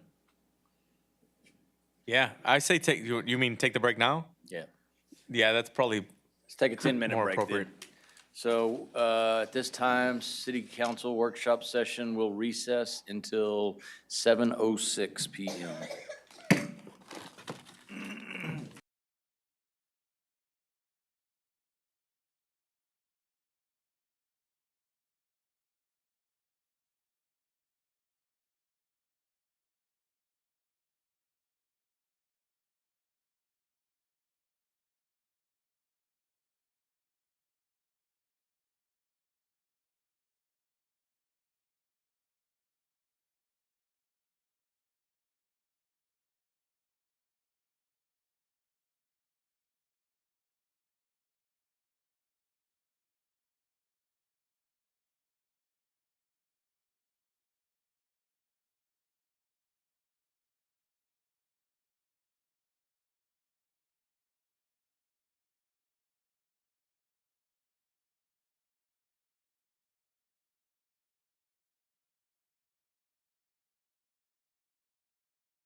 Hey, we're gonna get started again.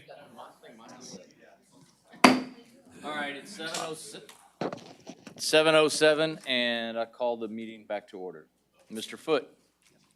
Well, good evening, Mayor and council members. I'm pleased to present the information technology and radio system budgets. As council is aware, these two budgets are internal services funds. By the way, my fund did not go up in IT charges, so I'm very happy about that.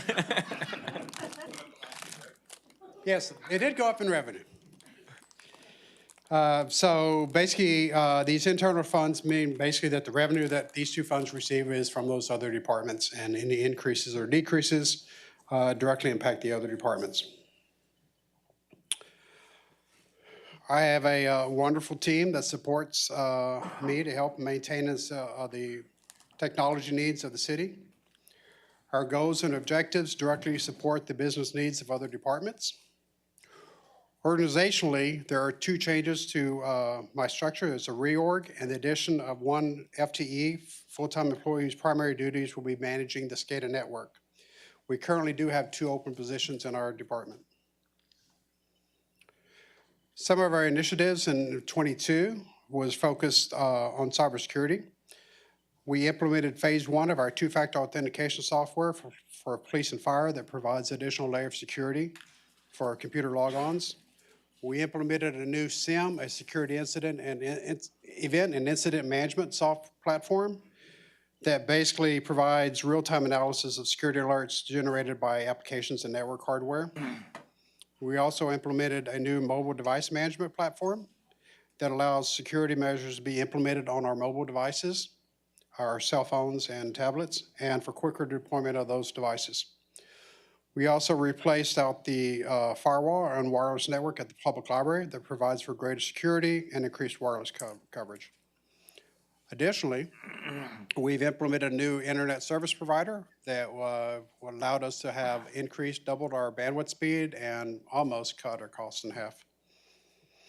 We migrated an on-premise employee intranet portal to a hosted platform that allows employees to access forms and documents remotely. And of course, we've completed our Laserfish upgrade that Wesley had mentioned earlier that allows us to create forms and workflows for employees, add workflows to documents. Some of our metrics. You can go through them. Okay, so on our, which one is this one anyway? Okay, these are our uptimes. This is our network time. Obviously, we strive to try to accumulate what's the golden rule, which is 5 nines, 99.99%.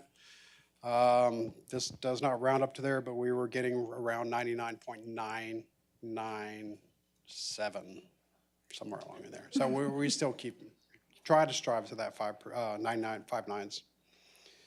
On our tickets, so these are phone calls. Okay, this is 21, 22. Okay, so we have our phone calls that we answered in 57% of our calls actually coming in from customers, our departments requests. These are our help desk requests projected in 2014, 2,800, and we expect that to increase slightly in 23. One of the things that we did notice it was a decrease in from 21 to 22. And what we're seeing is when we implemented our new help desk solution, a lot of what we can put in there are a lot of sort of knowledge base that they can actually handle that, and we're able to respond to them a lot faster. So we actually saw a decrease in the number of tickets that came through. But I always email you. Is that help desk or a phone call, or what is that? So that is still just an email, and typically we. That is high priority. Yeah, when that is you high send him an priority. email. Yeah.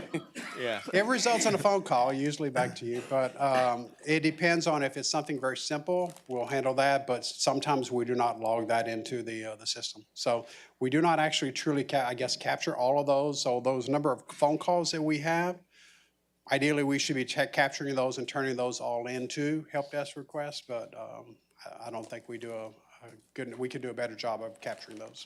I'm thinking you may be busier than this is showing. Well, it is, and so departmentally, we do other things other than just the help desk request. I mean, there's a lot of that we're putting in all those new computers that we're putting in, the new software that everyone's requesting, we're putting those in there too. So new initiatives like that, we necessarily wouldn't put that as a help desk ticket, it's more of as a project. And I probably need to list that maybe as projects that were completed, would be a better metric to include in there. Thank you. Thank you. So we plan on implementing additional security measures for our SCADA network in fiscal '23.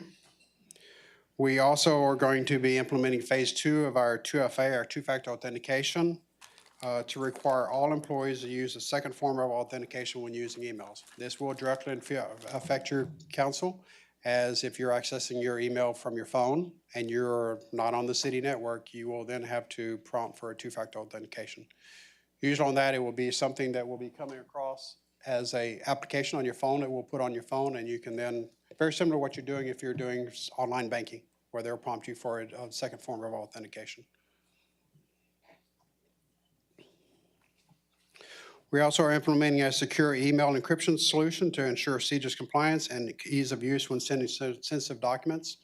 Currently, right now, we have a great example of this would be where police officers are sending requests to a dispatch. And then, of course, they're sending it back through an email. And so now that email is not necessarily encrypted, so we want to make sure that's encrypted.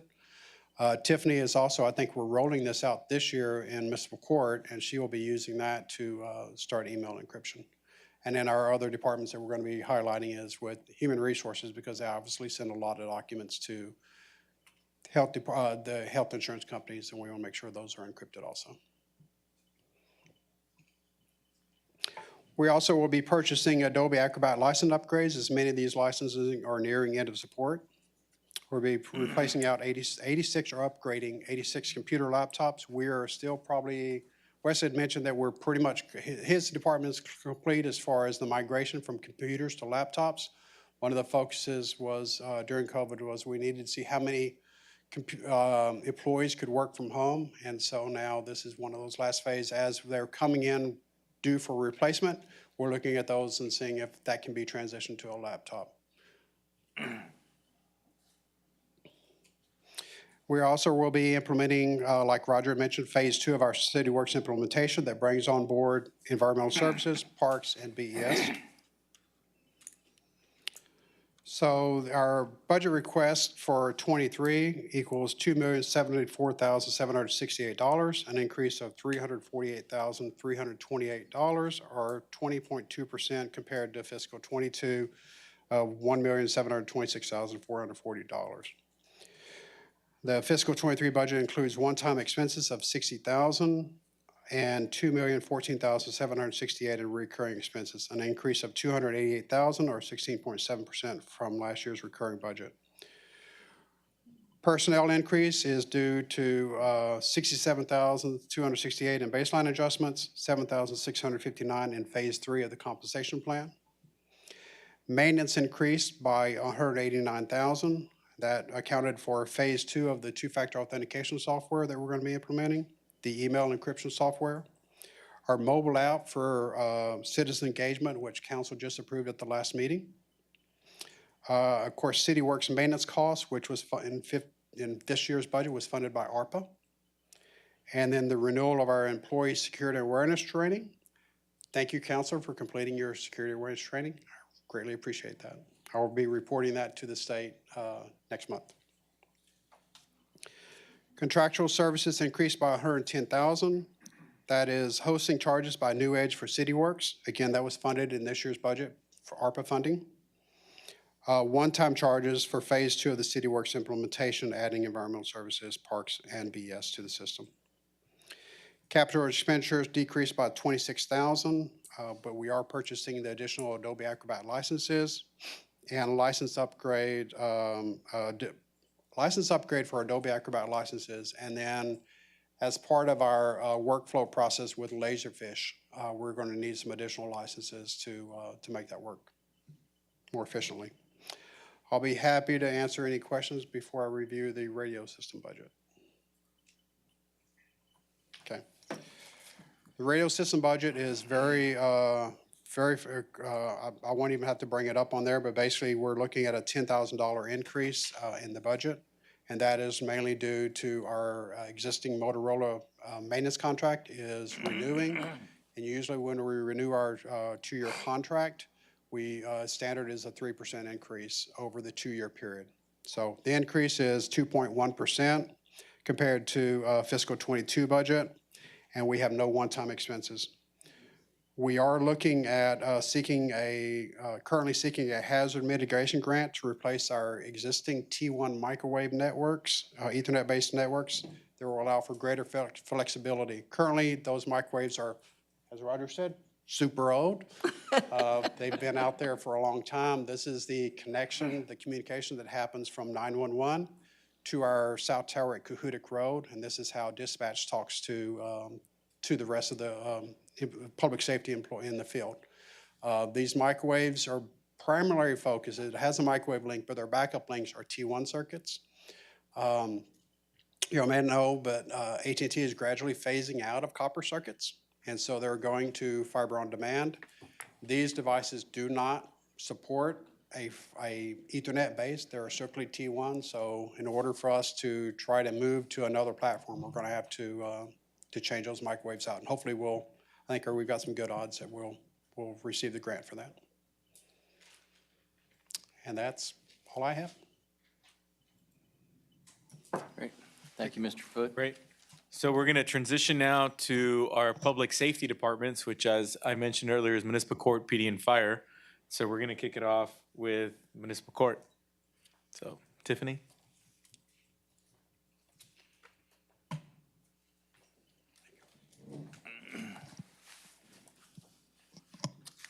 Good evening, Mayor and Council. I am excited to present the budget for municipal court this evening. The municipal court handles all Class C fine-only misdemeanors filed within the city of Victoria from various agencies, including some of our own, as well as animal control and citizen complaints. Our staff consists of the municipal court judge, who is appointed by city council, and 5 full-time employees. This picture here on the bottom here is most of our staff. We recently did become fully staffed, and so now we have a staff total of 5, plus our judge, and we also receive additional support from Detective Collins and Ruby as our prosecutor. The goals for the municipal court department are to provide access to justice. The video there on the left, I won't play it for you this evening, but that's been one of our big initiatives this year, is really getting out into the community to provide additional access to the court system. Also, process improvement efficiencies. We are always looking to strive to make what we do more efficient, and that's using various technology systems or other means of communicating with the public. And then our community outreach initiatives that we have, that's through a variety of community outreach initiatives within the city, as well as just some of our community partnerships.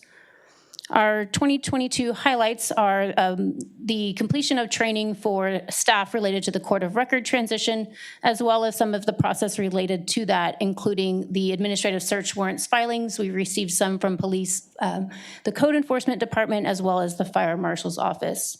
The child safety program I spoke with you all about last week, and that is a big highlight of what we've done. Some of the programs we have within the municipal court are funded by special funds. Part of that is the child safety fund, and another piece that I'll talk about later on is the juvenile case manager. And so we did have the 4 grants that were awarded in the child safety technician program that we launched in May. The community engagement and outreach is another big highlight for us. We did create a juvenile case manager position.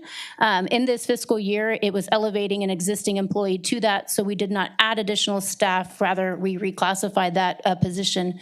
And that is funded through a special fund that the court collects. And so we're hoping to expand that into fiscal year 2023 as we develop what that program is to look like. Also, the ongoing community outreach initiatives that we continue to do year in and year out, and that's the mock trials, Java with the judge, we do a couple times per year, and then partners with various agencies. We also recently were notified that we did achieve the Municipal Traffic Safety Initiatives Award for 2022 for our ongoing efforts at providing educational programming on the dangers of impaired driving. That's mostly due to the mock trials and other outreach efforts we did, such as with the Children's Discovery Museum. These are some of our performance metrics here. And so this is our number of court dockets per year annually. The target is at least 100, if not more. And so we are trending up. We are continuing to add various dockets. The outreach docket effort is one. We've also seen an increase in animal hearing dockets, code dockets, and things of that sort. And so we are continuing to see a uptick in that. This does not include pretrial dockets, which are typically held simultaneously at the same time. These are the dockets that the judge oversees primarily. And so the number here is actually greater if we take those into consideration as well. The warrants issued versus warrants cleared, the way this graph or chart here is shown is actually an accumulation of fiscal year 2021, 2022, and projected 2023. The darker blue here is the number of warrants issued or including projected for the rest of this year and next year versus the number of warrants cleared. We are seeing a decrease in cleared warrants due to lack of arrests occurring at the county jail. So we're trying to increase our efforts in clearing warrants by offering additional dockets, which is also why I see an uptick in that occurring. Then we have cases filed versus cases disposed. We are starting to see an uptick again in cases filed due to a variety of different factors. Tickets are rising as well as code and animal control filings. And so I continue to see that trend upticking. I also anticipate cases closed increasing due to some of our efforts in 2023. We hope to increase some of those case closure rates. And so this number I would like to see exceed the number of cases filed because this number does include old cases that are not filed within that particular year. So we would like that to be a greater number. Some of our efficiencies are mostly due to some of the ways we process various workflows. For one that we recently transitioned to was a shared drive between municipal court and the police records department. We utilize this to share documents that are needed for court cases. They also share body cam evidence and things of that sort electronically with us. That's one of our efficiencies. We are in the process currently of implementing ticket writers for fire marshals. That's pending to be completed by September. And we also launched an e-file portal for attorneys earlier this year. I also got information from our technology system that they're looking to expand the usage of that, so I hope to get more usage of the e-file portal in the future. And then we've also started an electronic intake process between our department and the legal department, Ruby Boone, our prosecutor. And so we started doing that electronically rather than sending paper files. We also have a prosecutor module with our system that we're working on implementing or finishing that. So the 2023 programs we have here, developing the juvenile case manager program and really utilizing that position to establish those community engagement initiatives. We hope to transition some of our efforts to an internal court collections program utilizing existing staff to try and increase some of those case closure rates. Utilizing an intern for court projects, we are one of the departments currently working with an intern, and I hope to continue to have that opportunity in the future. Implementing an electronic warrant interface in next year's budget to help streamline some of those processings of the warrants. That's something we've been trying to do, but the PD is currently undergoing a new RMS system, so we're having to wait until that is completed. And then because of our increasing workload, I'd also like to conduct an internal workload assessment to better understand usage of staff time to see how we can make our processes that much more efficient. The municipal court department budget request equals $440,781 or a decrease of $2,705 or 0.6%. There are no one-time expenditures in this year's budget and an increase of $895 or 0.2%. We do have a baseline increase here of $1,626 in personnel. We experienced a decrease in our software maintenance, and that's due to the ticket writer maintenance being transitioned to the appropriate departments. So municipal court traditionally has covered the costs associated with ticket writers for police and now fire, and those are now being transitioned to those particular departments. We have seen an increase of $2,000 in other charges. $1,500 of that is actually covered currently under special expenditures for educational development under our technology fund. We're simply moving that over because we don't currently have enough funds in that, because that's where our IT fees are covered under. And so we've moved that to our regular educational budget as opposed to our special fund. We also have an additional $500 that's been added in that other charges, and that's for public relations. And so that's where the total, the 2231 right here is the decrease. We did not have any computer replacements in this year's budget, but we are anticipating 2 new cameras of $1,500, which equates to the $2,100 decrease in capital outlay. And that's my budget. Did you have any questions for me? Could you go back to the slide with the warrants and can you explain to me what cases and cases disposed, what stops a case from being disposed? What stops a warrant from being cleared? What are the roadblocks? What are the things that happen that really affect those numbers? The majority of our cases that don't get resolved either don't appear, so they become warrants or active warrants, and then they go into what we consider inactive status. And then the other portion are they start some sort of arrangement or agreement and they don't finish it. And so currently, we have 2 kind of processes in place. We utilize a skip tracing software that helps us to try and get updated contact information. That's one of the things we want to implement in next year, is really utilizing that system to be able to focus on getting those cases from what we consider the open to the done. And so a lot of times it's due to we lost contact with them, they don't contact the court, and we do utilize text messaging. We send multiple reminders that way.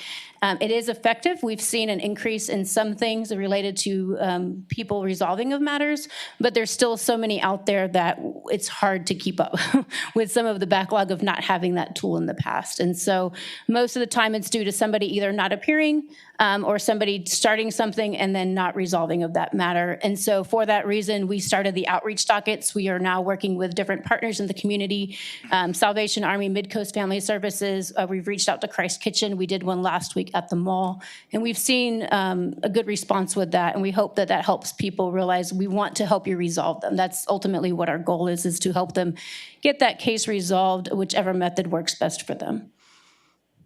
You're welcome. All right. Thank you, Ms. Toda. Thank you. Chief Arredondo.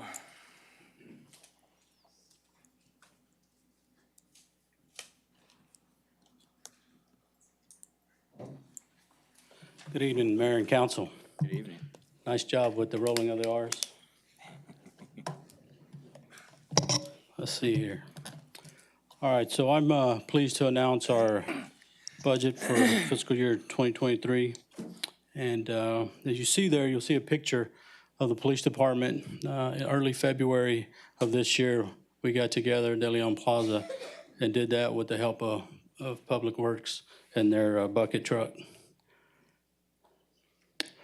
This is a kind of a quick overlay of the department. We have the police department and dispatch 911 call center make up the police department's budget. The administrative division, where I work, I'm in charge of the department.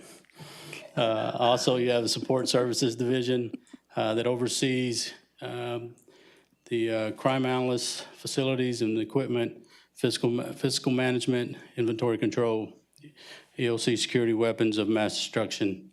And yeah, I don't remember us having weapons of mass destruction. I should have read that part earlier. Grant management and training. Obviously patrol, which includes our traffic and tactical personnel. And patrol is out there answering the 911 calls. We have investigations that investigate all the offense reports that require a follow-up. And then again, the 911 center that is staffed 24/7, 365 days. If you move on, you look at the organizational chart. We've got a couple of changes to the organizational chart. If you look on the left under the investigations division, you'll see a crime scene unit supervisor.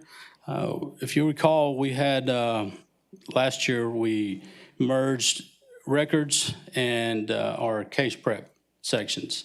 And we ended up with a one supervisor for both positions, for both units. And so we reorganized that position for a civilian crime scene supervisor, which is going to help that group and give them an opportunity to move up and something they've been looking forward to.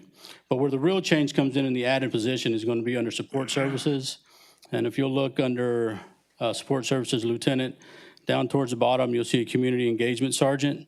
That's something that I felt very strongly about needing so that we could get a little more better oversight over our community engagement. However, we do a really good job, and we've increased our community engagement.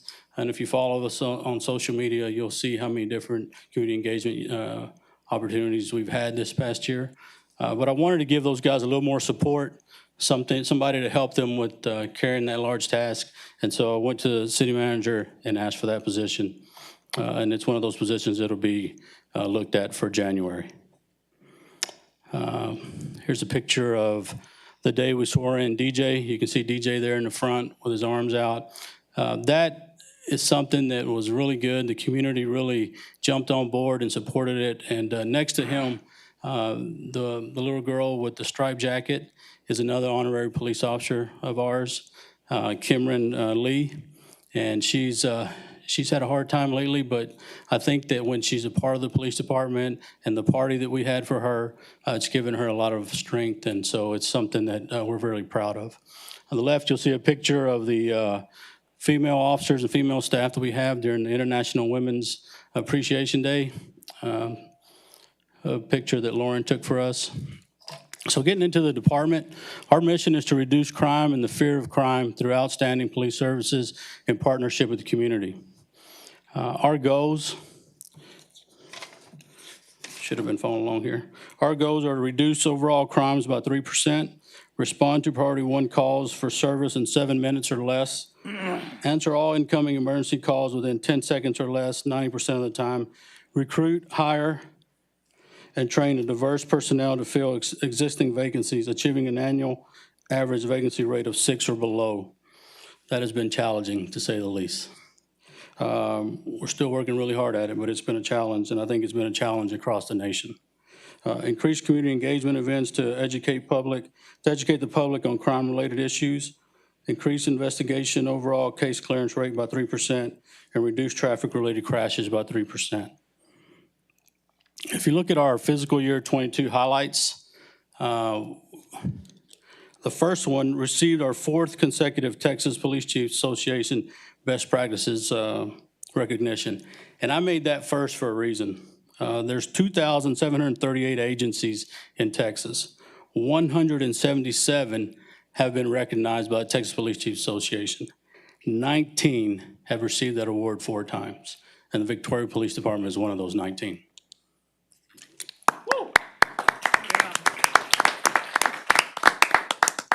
Our Part 1 crimes decreased by 3.45%,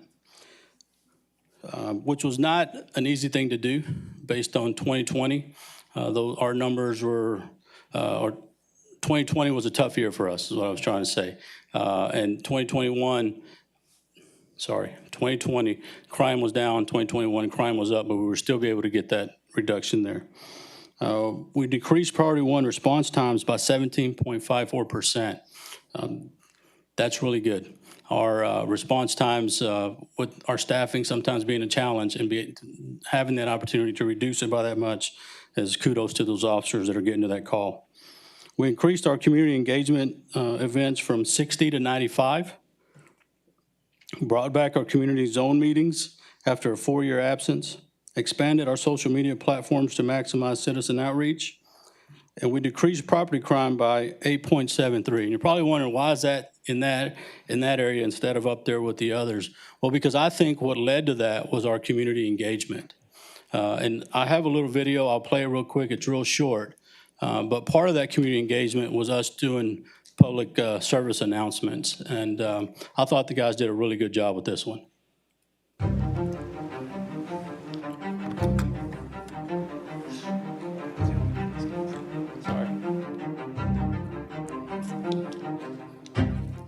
Some of the most common crimes in Victoria are simply crimes of opportunity. Over the past year, 469 vehicles were burglarized. Of those, 359 had been left unlocked. Many had guns stolen from them. During that same period of time, 138 vehicles were stolen. 96 had the keys left inside. Don't create an opportunity for someone to make you a victim.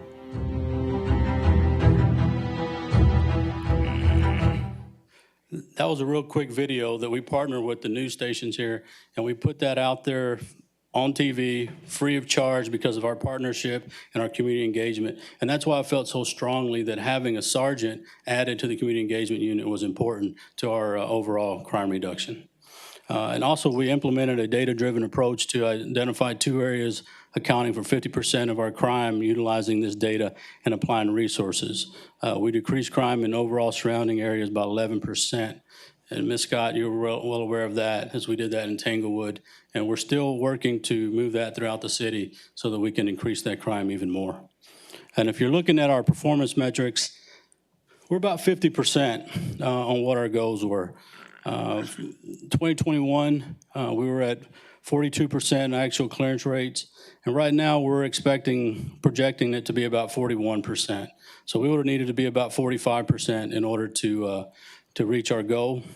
It's not out of the question. We're pushing real hard. We may still get there, but currently we feel like we're going to fall just a little bit short. In 2023, it's about 40%, so we're going to be working hard. And I'm going to tell you, the reason for this is our staffing levels and the caseload that the detectives have at the moment.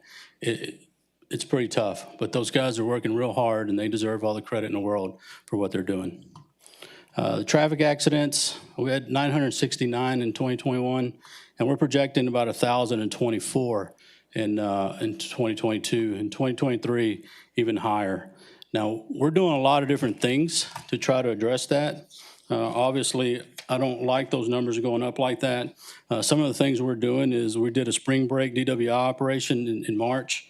We did a racing operation in February, and again, a DWI operation a couple of times throughout the year. So we're working at it. We're trying to reduce those things. We're looking at the median data. We're seeing if that actually helped us or not. It's kind of up and down. It just kind of depends. So we're working diligently to try to get that number down. Community engagement events, we had 95 in 2021. We're projecting to hit 170 for this year. And in 2023, we're going to try to hit us 175. Our annual average vacancy rate, it's been steady, about eight vacancies per year, and we're projecting that in 2023 as well. Burglary of motor vehicle, you saw the video.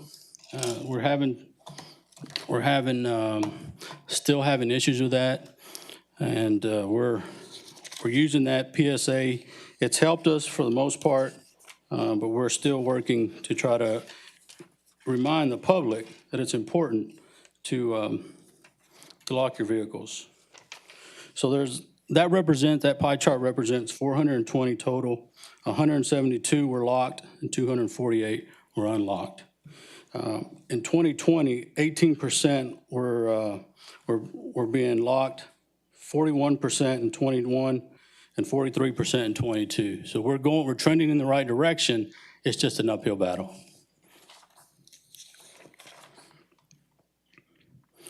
So our response times, priority 1 response times in minutes, we did pretty well.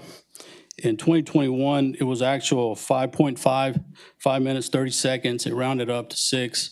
In 22, when this was done, we were looking at right at 6 minutes. I had it redone today, and today we're projecting now to be 5 minutes and 16 seconds. So we're working to even do better this year. And next year, we project to at least be in the 7-minute range. If you look at that picture to the right, the Victoria PD's dispatchers, during Telecommunicators Week, we presented them with a unit award because they answered over 150,000 phone calls last year.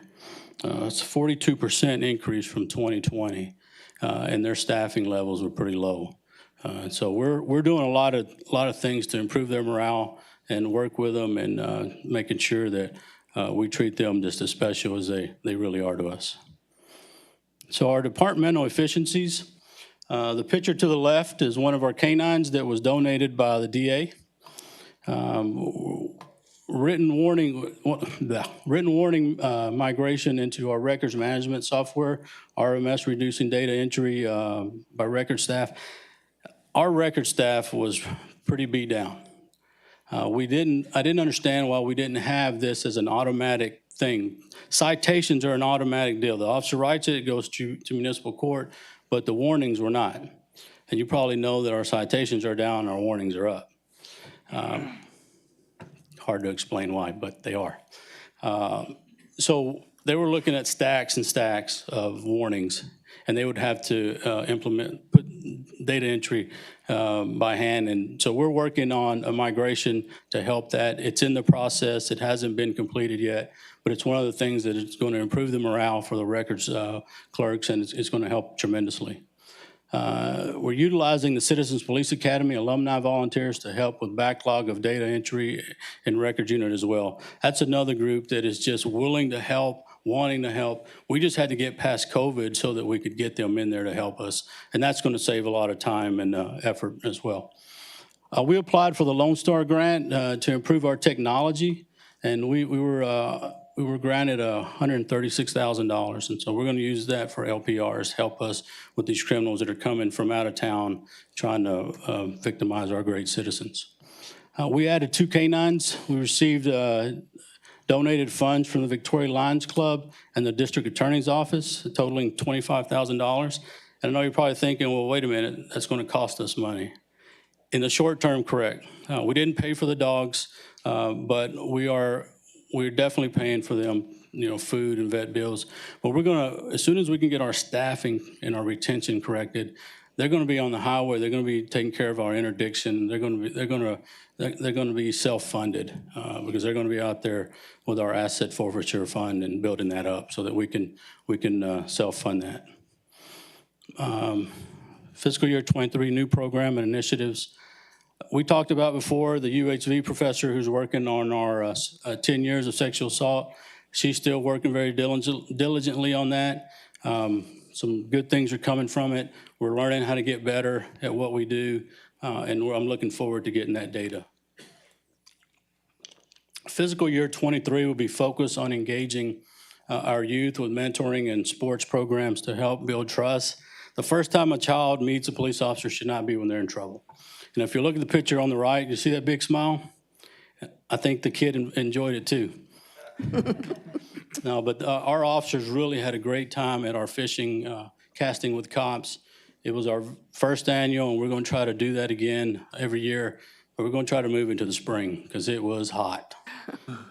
But I think it's a worthwhile program. In internal affairs, we implemented a benchmark program. That's a 360 holistic view of every officer in the department. And it's got 7 wheels, and it talks about training. Hold on. I thought I had it memorized. Training, performance evaluation, community engagement, activity and officer profile, analyze data, first signs of need for preventive early intervention. And that's something that we want to just be aware of. If we need to get into an early intervention program and make sure an officer is not getting in trouble and putting the city making the city liable for some things. So I think that was a really important program for us to implement. We're increasing our body-worn camera program to equip each officer.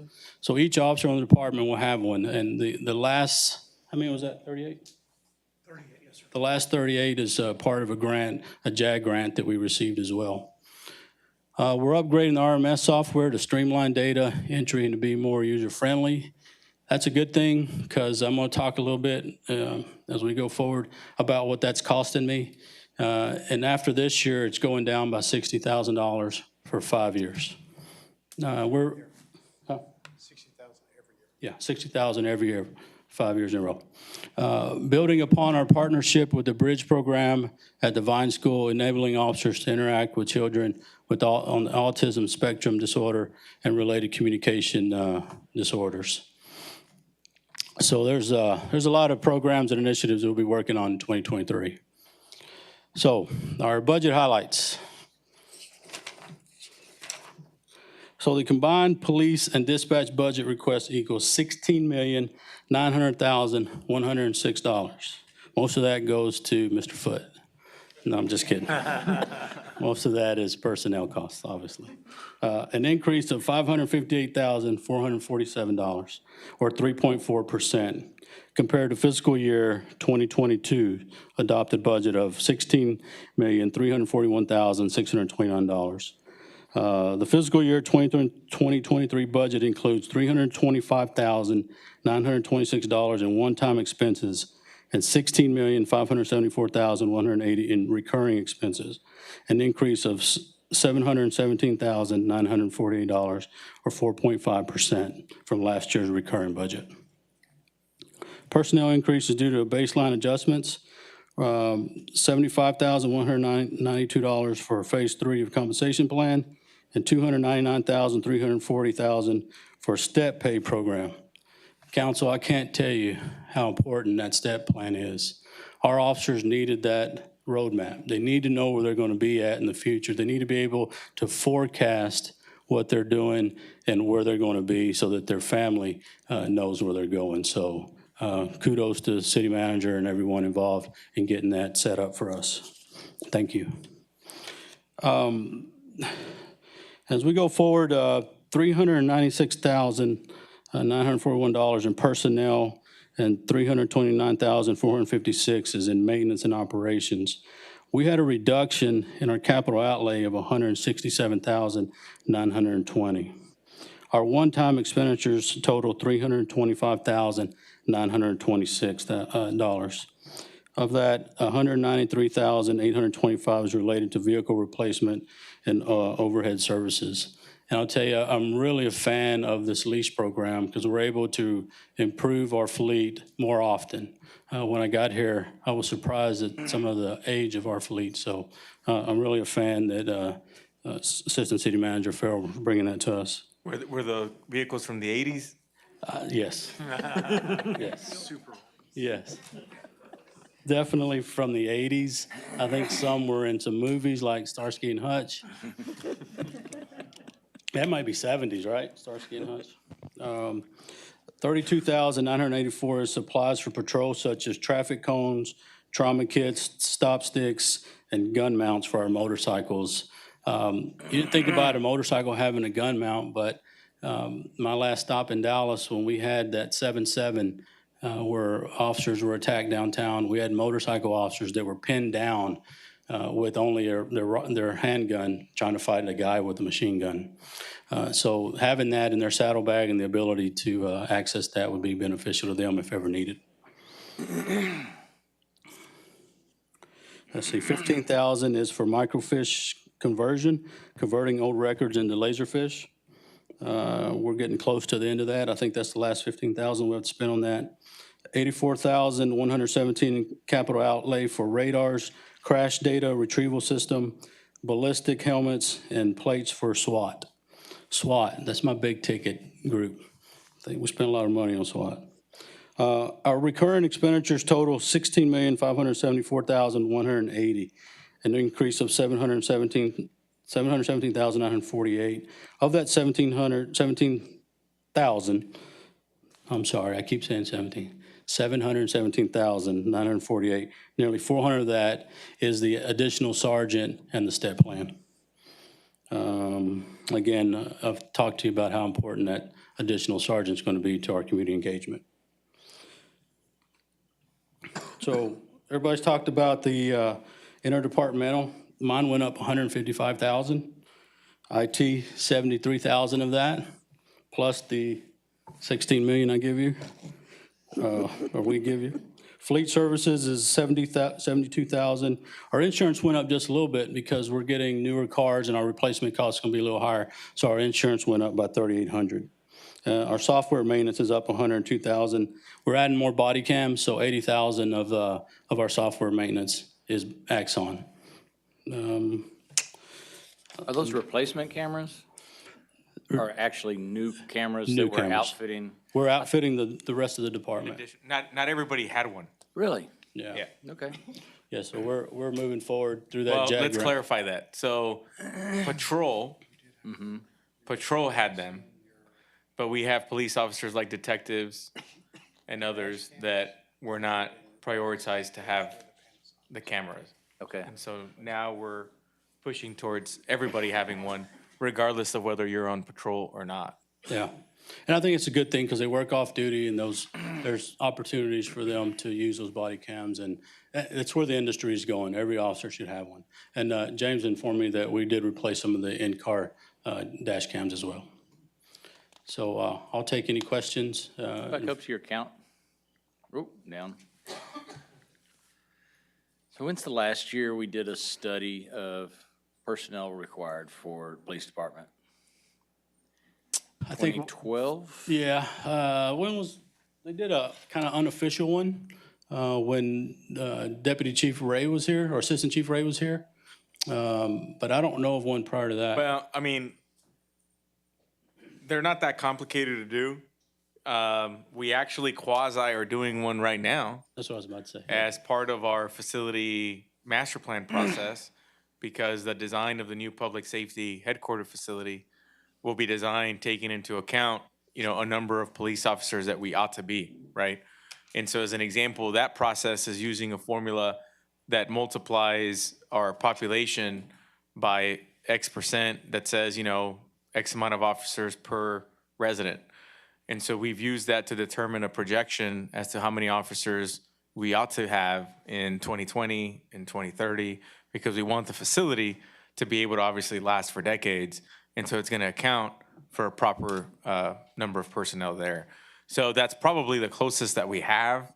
But that's a very common formula to use in determining how many officers we have. Now, it can get more complicated than that, and I know the chief and I have talked about it, because it's one thing to know globally how many more officers you should have, but it's a completely different thing in figuring out where do you put them. Is it on patrol? Is it detectives? Is it this? Is it that? That's more of a cumbersome, exercise that they're also working on with the consultant to design the facility the right way. But also on that number, you said it's simple based on number of residents, but how do we account for daytime population? Well, ACM Farrell and I have been talking, and we're going to rework a workload study that I received through a contact that I have from a retired Dallas chief who works for the Texas Police Chiefs Association. So we're working through that to try to get a workload study, and that'll tell us what time of day and when we have more calls and stuff throughout the day. But it's very difficult. It's very difficult to accomplish. I just know the last formal study we had done, Ms. Solis was here, or Dr. Young, it was right about when I came on council. yeah, 2013. Yeah, and I think we needed, 10 officers. We knew we couldn't do it right away, but we've slowly chipped away at it. And I think we're at that point again where we need to know where we're short, what we're short in, and how do we plan going forward each budget cycle to add to the police force so that we can get to where we need to be. Yeah. Well, I think a step in the right direction is adding that position, also adding the civilian supervisor. That's going to allow another supervisor, sworn supervisor, out in the field to give us that better control of our officers and things going on. So I think we're heading in the right direction. City manager and I have talked about it many times. We're looking. I need to get to my sworn strength for sure. And that retention thing is something I'm trying to figure out. We're working real hard to improve morale. We're working on those small things that make a big difference. We're getting those little wins, just like the step plan. Since I've been here, if this budget passes, that's 2 raises, insurance improving. I just had a meeting with the sergeants the other day, and I said, the city manager's been here 3 years. He's given 2 raises. He hasn't increased insurance in 3 years, and now he's reducing it. Tell me the last time that happened. And I looked at every sergeant, and they were like, never. So I know we're headed in the right direction. I know we're doing some really good things. We're not out of the woods by no means, but we're getting those small wins that are turning into morale boosts, and I think we're well on our way. Good. And the facility will help tremendously. Absolutely. I mean, Oh, well. those officers born in the 80s, They, Those are the old guys now. yeah, in the 90s, yeah, in the 80s and 90s, they really love the shiny stuff, including the buildings, so. It works for college football programs. Yeah, that's right. Any other questions? I appreciate it, Chief. Thank you. Appreciate your interest in that, sir. Thank you. Thank you and all you've done. Thank you. Thank you for All everything. right, thank you. All right, so next up, Chief Fox. Good morning, or good morning, Good good evening. Whoa.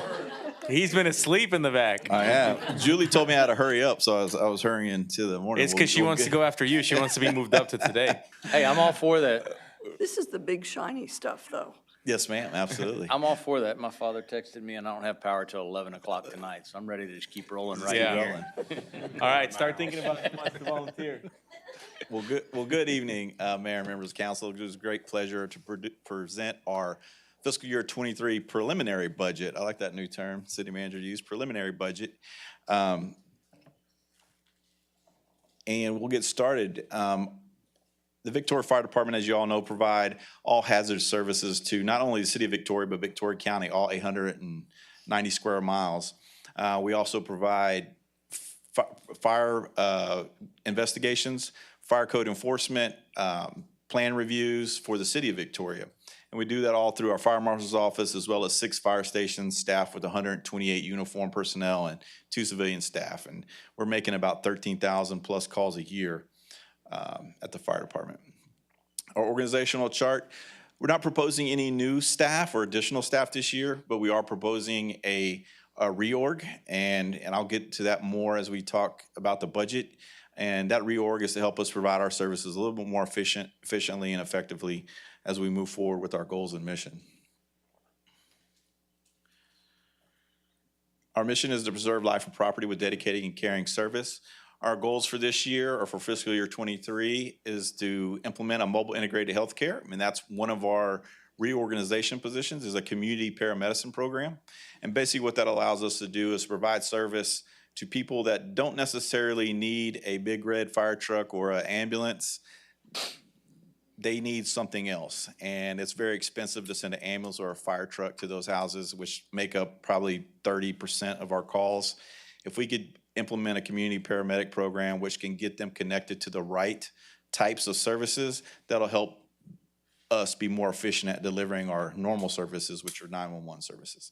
So a big portion of our population, they just need help getting connected to the right type of healthcare. Civilian hiring and training program, we're taking a page out of Chief A's handbook, and we're looking at hiring civilians and training them all the way through the fire certification as well as the EMS certification, so bringing on civilians. As Ms. Maltajani indicated, our attrition rate is not necessarily higher than normal. What's been difficult for us over the past 2 years is recruiting people into the organization. So, if we lose 5, we only bring in 1, and that's just been our trend over the past few years, and it's made it very difficult and made our vacancy numbers pretty high. So we're going to implement the civilian hiring and training program to hopefully recruit local talent that'll want to stay here and serve their community. And lastly, as Chief A mentioned, community engagement is very important to us, and we've been really focusing on that the past year. Part of that community engagement is a community risk reduction assessment. We have one of the interns, Mrs. Maltajani mentioned, working on that for us, doing a plan for us to conduct a community risk reduction assessment. So those are our goals and objectives for this fiscal year 23. Some of our fiscal year 22 highlights include our booster program, which is kind of that final phase of our pandemic response from COVID-19. As you can see, Chief Martin there is really excited to get his booster shot. We did several city staff and county staff, as well as homebound residents in Victoria with the booster vaccine. We also, Chief Belt's in the audience tonight, and we're gonna give him a shout out to recognize him. We started a new partnership with Dow, one of our industrial partners in the community, and we provided them a very successful training program that they were needing at a significantly reduced cost to them, but a significantly increased revenue for us of $30,000. So that was $30,000 we were able to take out of the general fund and use for our training program. So very effective program that we're excited to continue, and that's what we look forward to continuing in fiscal year 23. We enhanced our community outreach by partnering with PD to share a community Public Safety Community Affairs Manager. Lauren's done a great job for us and allowed us to kind of tag on and follow some of PD's lead on the community engagement. And we've done some things like participate in the bike rodeo, just several other things. We have a fire and ice event coming up for elementary school kids. That'll be in July. That's going to be a great program. So we look to continue to expand our community engagement efforts. Speaking of our staffing shortage, we created a new position in fiscal year 22, which was a paramedic crew leader, or you could call them a paramedic only. Prior to that, they had to be firefighter, paramedic. Well, what we recognized is we were missing out on a large population of potential candidates in our area, and we implemented this paramedic crew leader position, and we quickly filled that, and we have 20 positions for that particular rank. We quickly filled those with people throughout our community that didn't necessarily want to be firefighters, but wanted to work for a really great 911 system. So by the end of this month, we'll have all 20 of those positions filled, and it's been a really great help to us in boosting our numbers and staffing numbers. I don't know if Mrs. Maltajani mentioned this, but our first responder mental health and wellness program, I think, is second to none, and really hats off to the city manager and HR for implementing that program for our first responders. It is a great program and a huge success that allows our people to truly reach out to those mental health services that they need immediately and not have to go through this bureaucracy of things before they can get to that service. They can reach out to it immediately just via their phone if they need to. And in the past 6 months, I've seen more people reach out to that program than I have the previous 26 years being in the fire department. And lastly, we began our Fire Station 1 renovation project, and it's coming along. And I drove by today, and man, I tell you what, that is just going to be a new fire station. That's it. The only thing that's not new are the walls. And they're super old. They're super old. And we're super excited about that. It's going to be a great station. It's going to serve the south side of Victoria for another 40 years, and we're really excited about that. So those are our highlights for fiscal year 22. Some of our performance metrics, as I mentioned, we're making over 13,000 calls a year, which is a lot for us. One of the ones I wanted to highlight is our hazardous mitigation revenue. And 2019, we started hazard mitigation fee, which is basically we charge a fee for when we respond to motor vehicle accidents. If the parties involved have insurance, we bill their insurance, and if they pay, we would collect on that. Ultimately, our goal, we estimated we could collect over $100,000 a year. And in this fiscal year, we look to hit that. In fiscal year 21, we hit 91,000. And so we're projecting at this year, we'll hit that $100,000 mark. So this is a great new source of revenue for us, just to help the cost of emergency response. As I mentioned, the Fire Academy revenue, once again, we are the only public Fire Academy provider in our region. That generates revenue for us, and also included in this revenue is the programs like we serve Dow with, and we also look at expanding those programs to increase that revenue. And what that money does, it helps us offset our internal training costs and maintenance of our training facilities with this additional revenue. Inspections, yes. Our fire marshal's office does a great job of going out and doing inspections. I don't know how they did almost 3,000 inspections last year or in this fiscal year, but they did. That's almost 10 a day, and there's only 4 people that work in that office that do inspections. Chief Legler was holding them back. He was holding them back, I guess. But no, they do a tremendous job of getting out there and doing inspections on top of fire investigations, plan reviews, different things of that nature. So they're extremely busy and active in their inspections and do a great job with that. And really what that translates into is safe public places for our community. Do we know if we project that to continue going up in 23? I would say no, because what we also found is we're doing so many inspections that we need to adjust our efficiency model. And kind of what our long-range plan is to shift some of that inspection work over to our fire crews to do some of those inspections and things like that that are more easily done and don't take as much detailed work as some of the other inspections. So 29,000 is a lot. That's probably our top out amount, and then we'll start shifting how those inspections get done as we increase their other jobs and duties that they have. Some of our efficiencies we also implemented to help with our staffing issues, part-time paramedics. That staff worked, our part-time staff worked about approximately 2,300 hours in fiscal year '22, year to date, which saved us approximately $28,000 in salary and benefits versus paying, an existing staff member, time and a half. These people are paid straight time. They don't have benefits. So it was a win-win for all of us and really reduced some of our, not only our cost, but really our burnout of our employees having these part-time staff come on. In 2022, we purchased or took delivery of a hybrid pumper tanker truck. That may not mean much to you, but what we did is we had two apparatus. One was a tanker truck, which means lots of water, and one was a regular fire truck, not so much water, and we kind of made a hybrid of that. And what that allowed us to do is get rid of that very expensive tanker truck, which we were going to have to replace in 2025 to a tune of about $850,000 to $1 million, and put it into that one truck. And it's just a great efficiency for us. It also saved us about $10,000 a year with the maintenance contract and all the maintenance on that additional truck. So we reduced our fleet by one, and we're also able to sell that truck for $160,000, which Gilbert was real happy about. So, and lastly, we implemented a flexible minimum staffing policy just due to this staffing shortage. And basically what that allowed us to do is reduce our overtime hours by about 6,000 hours of overtime. So just a tremendous amount of work to kind of go in there and do a flexible minimum staffing policy that still allows us to provide the needed coverage, but also takes into account our people's well-being and not overworking them so much, because that's where we're at. We're at the point where our folks are having to work so much overtime that they're getting burned out.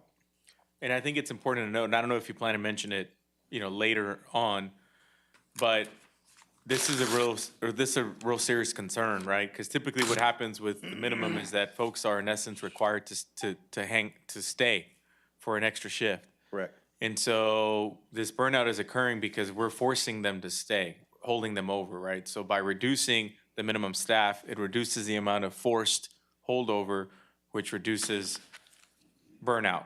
But at the same time, I think we should say and be transparent that for the first time in the history of ever, we're approaching close to $1 million. Correct. In overtime expenses for the fire department for this year. Last year we hit 600,000, which was a world record. And now we're breaking that world record from last year at approaching $1 million. And so that in itself tells you the story around this just issue that we have. And so, yes, we have creative ways to try and solve these issues.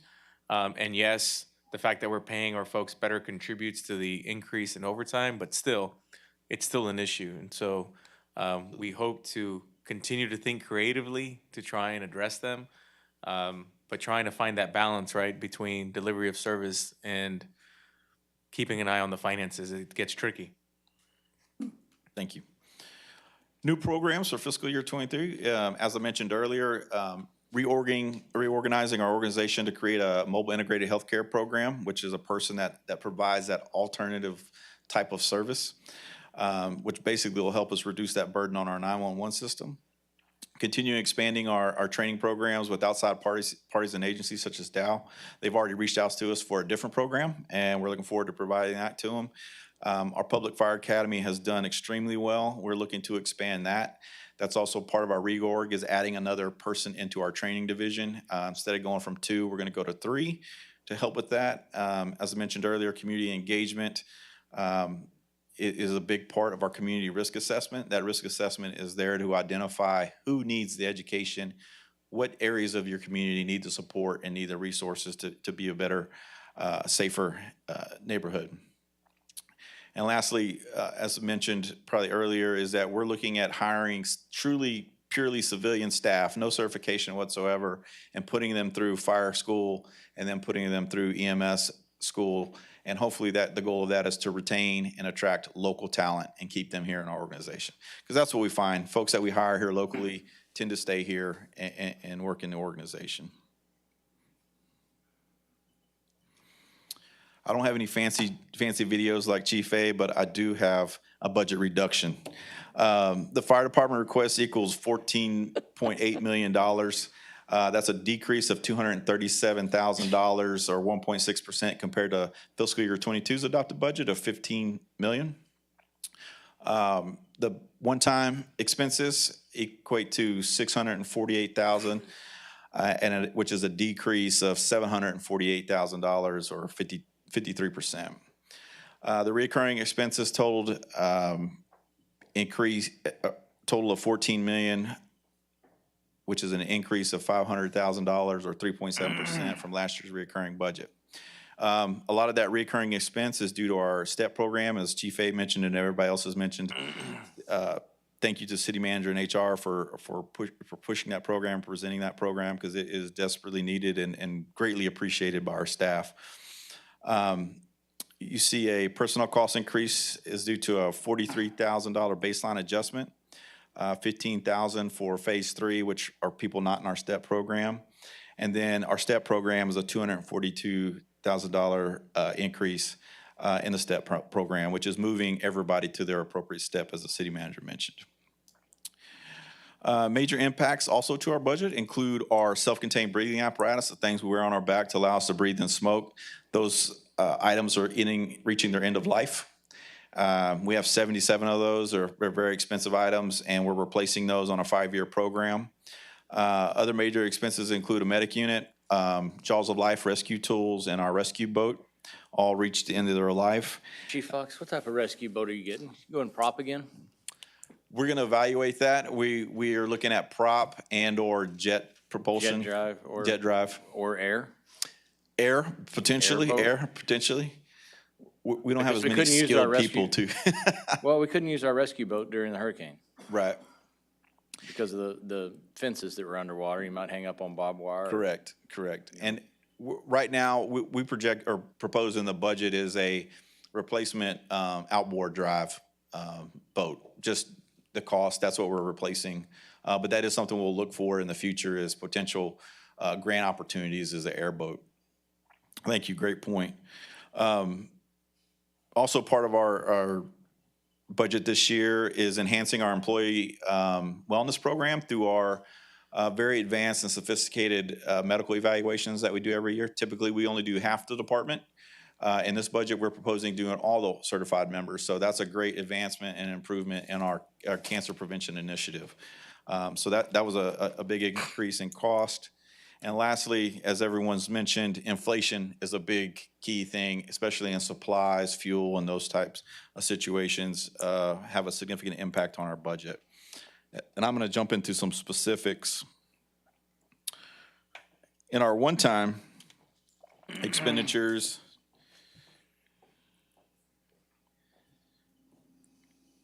if I can see this right, in our capital outlay, make sure I look at this right. What are you looking for? Oh, right here, in our machinery and equipment account, 950-600, you see a $115,000 increase. That is the air packs that I'm talking about, the SCBA.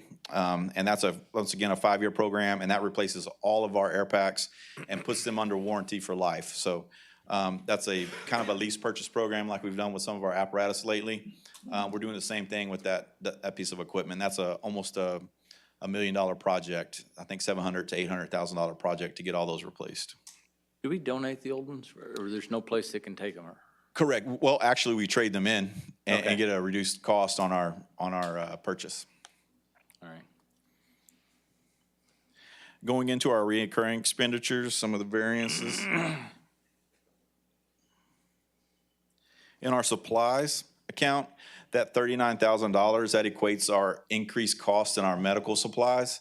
Our vendor has already reached out to us and said, hey, you're going to see that level of increase on our medical supplies. We were able to offset the fuel increase, which is also in that account, with our ability to reduce our expenditure on PPE.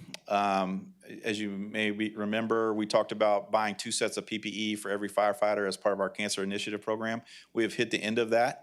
So we've gotten everybody outfitted that we need to get outfitted with that. So you're going to see a significant reduction moving forward in our PPE program.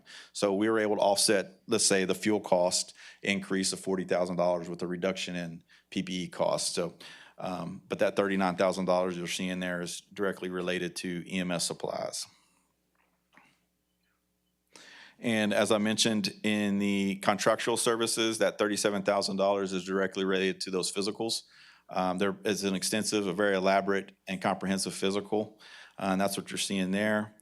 I won't blame James for the intra-departmental charges. I'll blame Chief A because dispatch services is another big internal services charges for us as they provide that service for us, and we saw a big adjustment in there.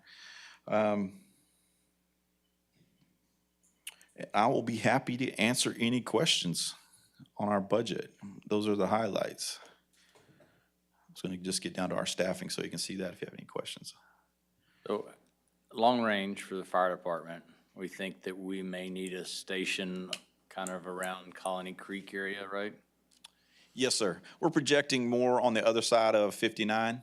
Okay. I would say Stockbauer and Lone Tree area. Also, part of that plan is relocating Station 3 at a future date. But I would say anywhere from Lone Tree and Stockbauer, kind of north by Caterpillar, somewhere in that general area. And we also have to relocate Station 5. Correct. And so that is one of the pending items, if you will, that we've discussed, finalizing just that fire station master plan, if you will. I mean, there's already iterations of it. We know that in order to maintain our ISO rating, we're gonna have to build another one by 2030. So for sure, we're gonna have to incorporate it once we start focusing on the CIP later in this decade. But we have to figure out where. Yeah. Correct. Where is number 3? Station 3, it's funny, it's down Lone Tree closer to Torres Elementary. Torres Elementary, Lone Tree and Anthony. There's that unique section of the city where the industrial park is. It's kind of vacant, if you will. As that grows and develops and more businesses pop up and fire hydrants pop up out there, then we're definitely going to need to put, by 2030, a station in that general area. And if you can visualize the southeastern portion of our city, like let's say the intersection, at 59 and 185, right, where the Texan is, or think of where the Odom Street apartments are eventually going to go. All of that is serviced by Station 1. Station 1 is literally the only station that services that entire area, right? And so the idea is to relocate Station 3, move it further south so that it can help respond to the southeast quadrant of our community, and then build the new one sort in that Stockbauer, Lone Tree area to capture that part of So our not community. not relocating that one because I was going the wrong direction, but adding an additional one at Lone Tree area and then moving the one that's at Lone Tree now Correct, yes, ma'am. further south. Further south, yes, ma'am. And that, as I said, we know by 2030 that we're going to have to add a station, which is, I think, where your question was going, what does staffing look like? You're looking at least 12 staff just to cover that station. Plus apparatus. Yes, plus apparatus for sure, plus apparatus. We're also looking at staffing plans. Should have kept that pumper. Yeah, should have. We're also looking at staffing plans that would add additional staff, not a lot, not like a whole station, but a staffing position or two into our interior of our city, just to help, one, with ISO, and two, to help with efficiency. It's very expensive to send a big red fire truck going to a medical call. We found over the past 5 or 6 years that, man, we could put those people in a SUV and send them to a medical call a lot quicker and not wear out the fire truck as fast. And if we have some different configurations with staffing, we can do that a little more efficiently and cover the whole county versus just covering the city with SUV type vehicles. We suggested minivans. Minivans, those will work too. All right. All right. Anybody else? Thank you, Chief Fox. Thank you. Appreciate it. Yes, sir. Mr. Garza, that concludes your agenda for tonight. For tonight, up to you if you want to keep going. We could stop or we could at least pull one department forward. One more. Let's do one more. Let's do. All right, so. Let me get one here. Let's do. You good? Yeah. All right. We can't jump to budget wrap up. Yep. Thank you for being nimble, Ms. Fulgham. Good evening, while he pulls that It's up. gonna take 20 minutes to pull up her story. So my story is actually a combined story. As you may or may not know, Development Services has 5 divisions, which means Gilbert has put that into 5 different fund centers. So we're gonna have a story that, Wait, let me choose again. it just combines all of that together. About golf. Yeah. That one. I'm impressed that she's ready, that she didn't need the whole day to prepare. Okay, so as I mentioned, I have 5 different fund centers, so that is really our department description. And each of these different fund centers, of course, have their own story that is going to be a lot more in-depth in this combined story. But those consist of Development Services Administration, which is basically me, and half of my admin staff is in there, but she's only paid half out of that, and the other is part of a grant fund. Planning Division, which also includes the MPO and Community Development Block Grants. I will say, though, this story is only general fund monies, so the MPO and the CDBG will have their own stories, and that will add about $750,000 to the total Development Services budget. But I do have some highlights and things, actual work programs that we've done out of those grants in this combined story. Then Development Center, which is all things building permits and inspections, code enforcement, and geographic information systems. So we are 26 full-time employees. 2 of those are funded by our grants, our community development planner and our MPO administrator. And then we have 2 positions that are partially funded by the MPO grant, and that's our senior GIS analyst and our administrative assistant. And here's the team. So I do have the longest mission ever because, of course, code enforcement and GIS have so much in common. But that is basically, to summarize, we will provide sound professional advice and technical expertise. We will apply city codes fairly and consistently, maintain a state-of-the-art GIS, and we are in the business of solving problems today while planning for tomorrow. So if you remember, last year I presented a code enforcement presentation where we talked about how we split the department into half working highways and grass and the other half working our substandard buildings. So I'm getting more and more of these before and after photos that are really, truly startling. So as you go out in our neighborhoods and you see a lot of vacant lots because of demos, and you see a lot of these properties that have been rehabbed, know that there's probably a high chance or high probability that code enforcement had a hand in that, that it's not completely just up to the property owners finally deciding to take care of their properties.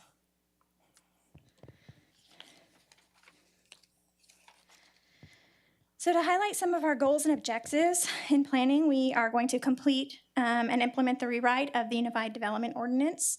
In Development Center, we're going to continue ISO best practices. Code is, we're going to continue to work through our enforcement process, specifically with Building Standards Commission and Municipal Court, and really try and increase the caseloads on both of those.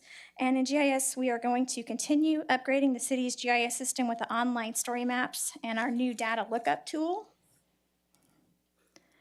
Some of our FY22 highlights, which I can get all on one screen without the title. In planning services, we are going to, again, continue the UDO.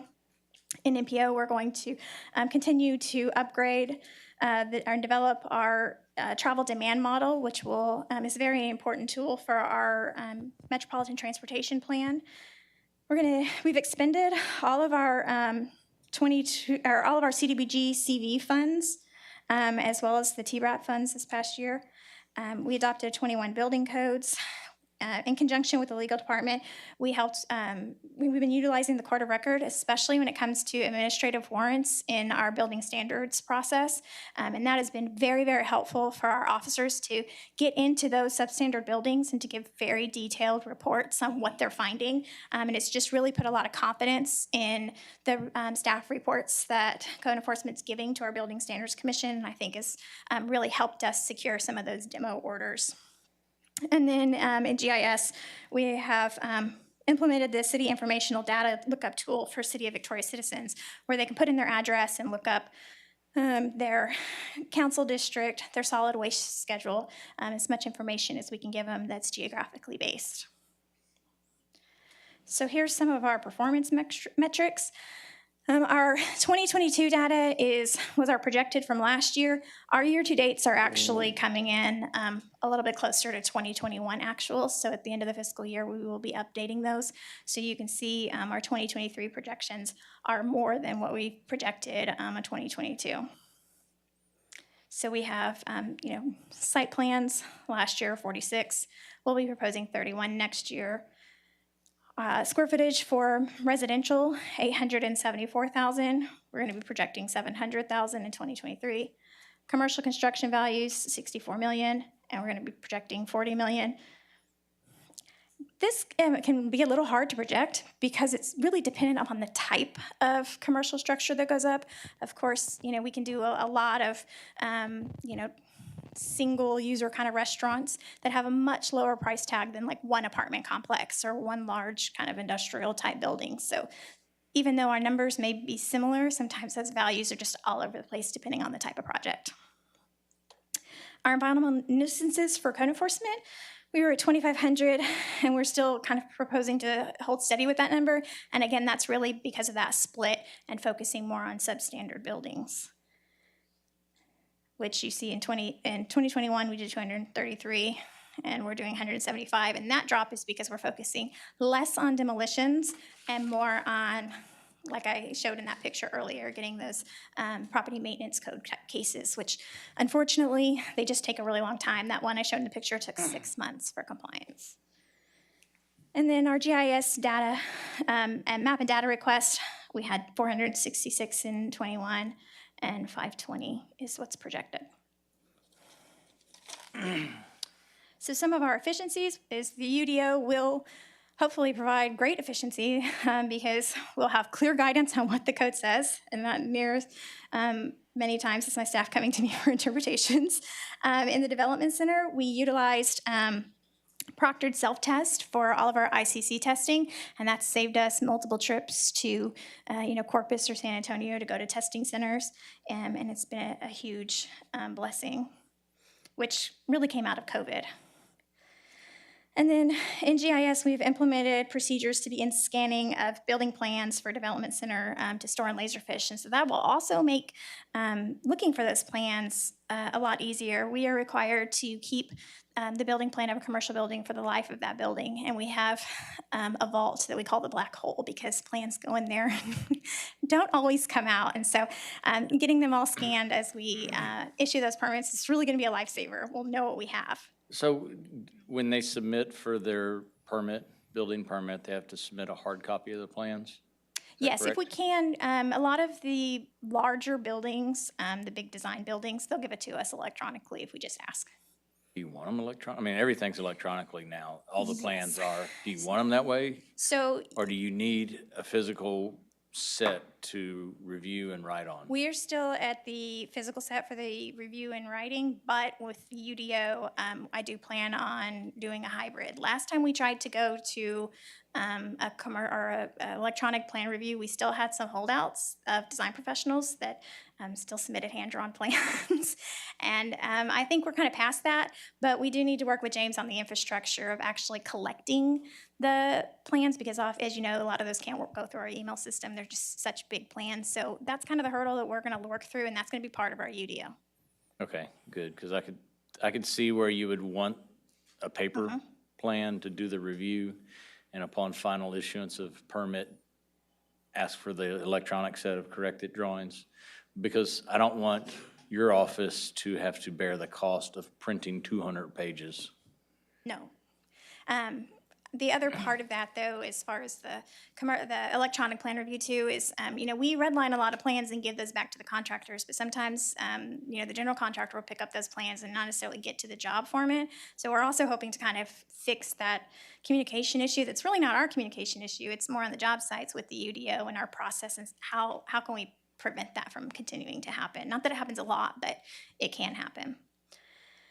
So our 23 new programs and initiatives is, again, Unified Development Code. I mean, I can't say how much that is going to be a big project. It is a big project, and it's really going to change how we do things.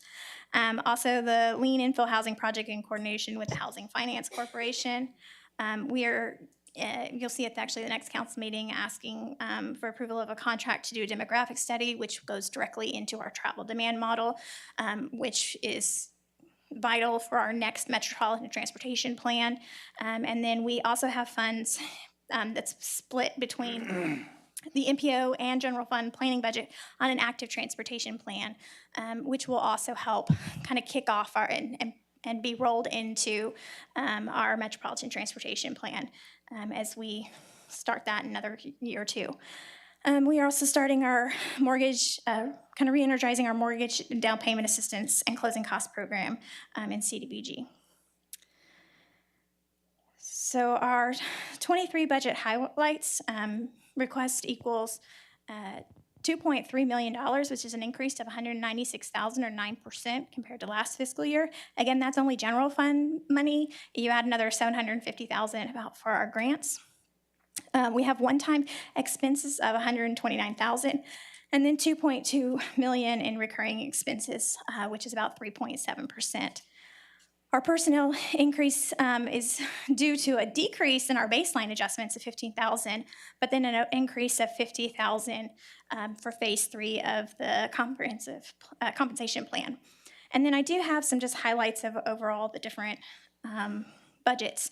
In code, we have a one-time expense for a new copier at $3,000, $15,000 increase in demo funds. So that takes it from $115,000 to $125,000 demolition budget. Our development admin division only went up due to personnel costs, which is recurring $13,000. In GIS, we have one-time expense of aerials at $75,000, and that's to maintain our 3-year cycle flyover. And then we also have $21,000 in personnel increases. I have 3 positions in that 4-position department that are part of that phase 3 compensation plan. On your 3-year flyover cycle, is there any way to coordinate that with the appraisal district? We do. And Okay. that's actually why we get a little bit of a discount. If we did not partner with them, it would be much more. We also tried to partner with COG, but their grant cycle just sometimes is difficult to work out. So we were able to accomplish that once, but we weren't able to work it out this time. In Development Center, we had a $20,000 increase in personnel, and then $18,000 in miscellaneous costs. That is fuel at $3,000, intergov maintenance at $4,000, which I'm working on something for Intergov. Hopefully I'll have something to report to y'all by the end of the fiscal year. And then IT charges at $12,000, but I really can't fault James for that because the amount of support he has given us in this Intergov upgrade has been huge. So he has deserved every single penny of that increase. And then the planning budget has $50,000 for that active transportation plan, and then also the $50,000 is budgeted in the MPO for $100,000 for the active transportation plan. And then our personnel decreased by $17,000 due to a reorg. So revenues, we're not proposing to change, but we will at the conclusion of the UDO. I imagine the UDO is going to have us looking at all of our permit costs. There is also a fee that we need to set that I think Daryl might talk a little bit more about. As you know, we're changing that code enforcement model where we won't have outside contractors. We're going to have a crew. We'll need to set the price of what that crew is because we pass that contracting cost on to the property owners that are having those properties abated. So we've been talking and discussing what that price needs to be. So we'll come to council later in the summer with that proposed fee. And then here at the end, it lists out our employees. And then I guess I don't have the employee descriptions on the combined total, but it does have the link to all of the different fund centers that you can have go into and have a lot more detail for everything. With that, I'd be happy to answer any questions.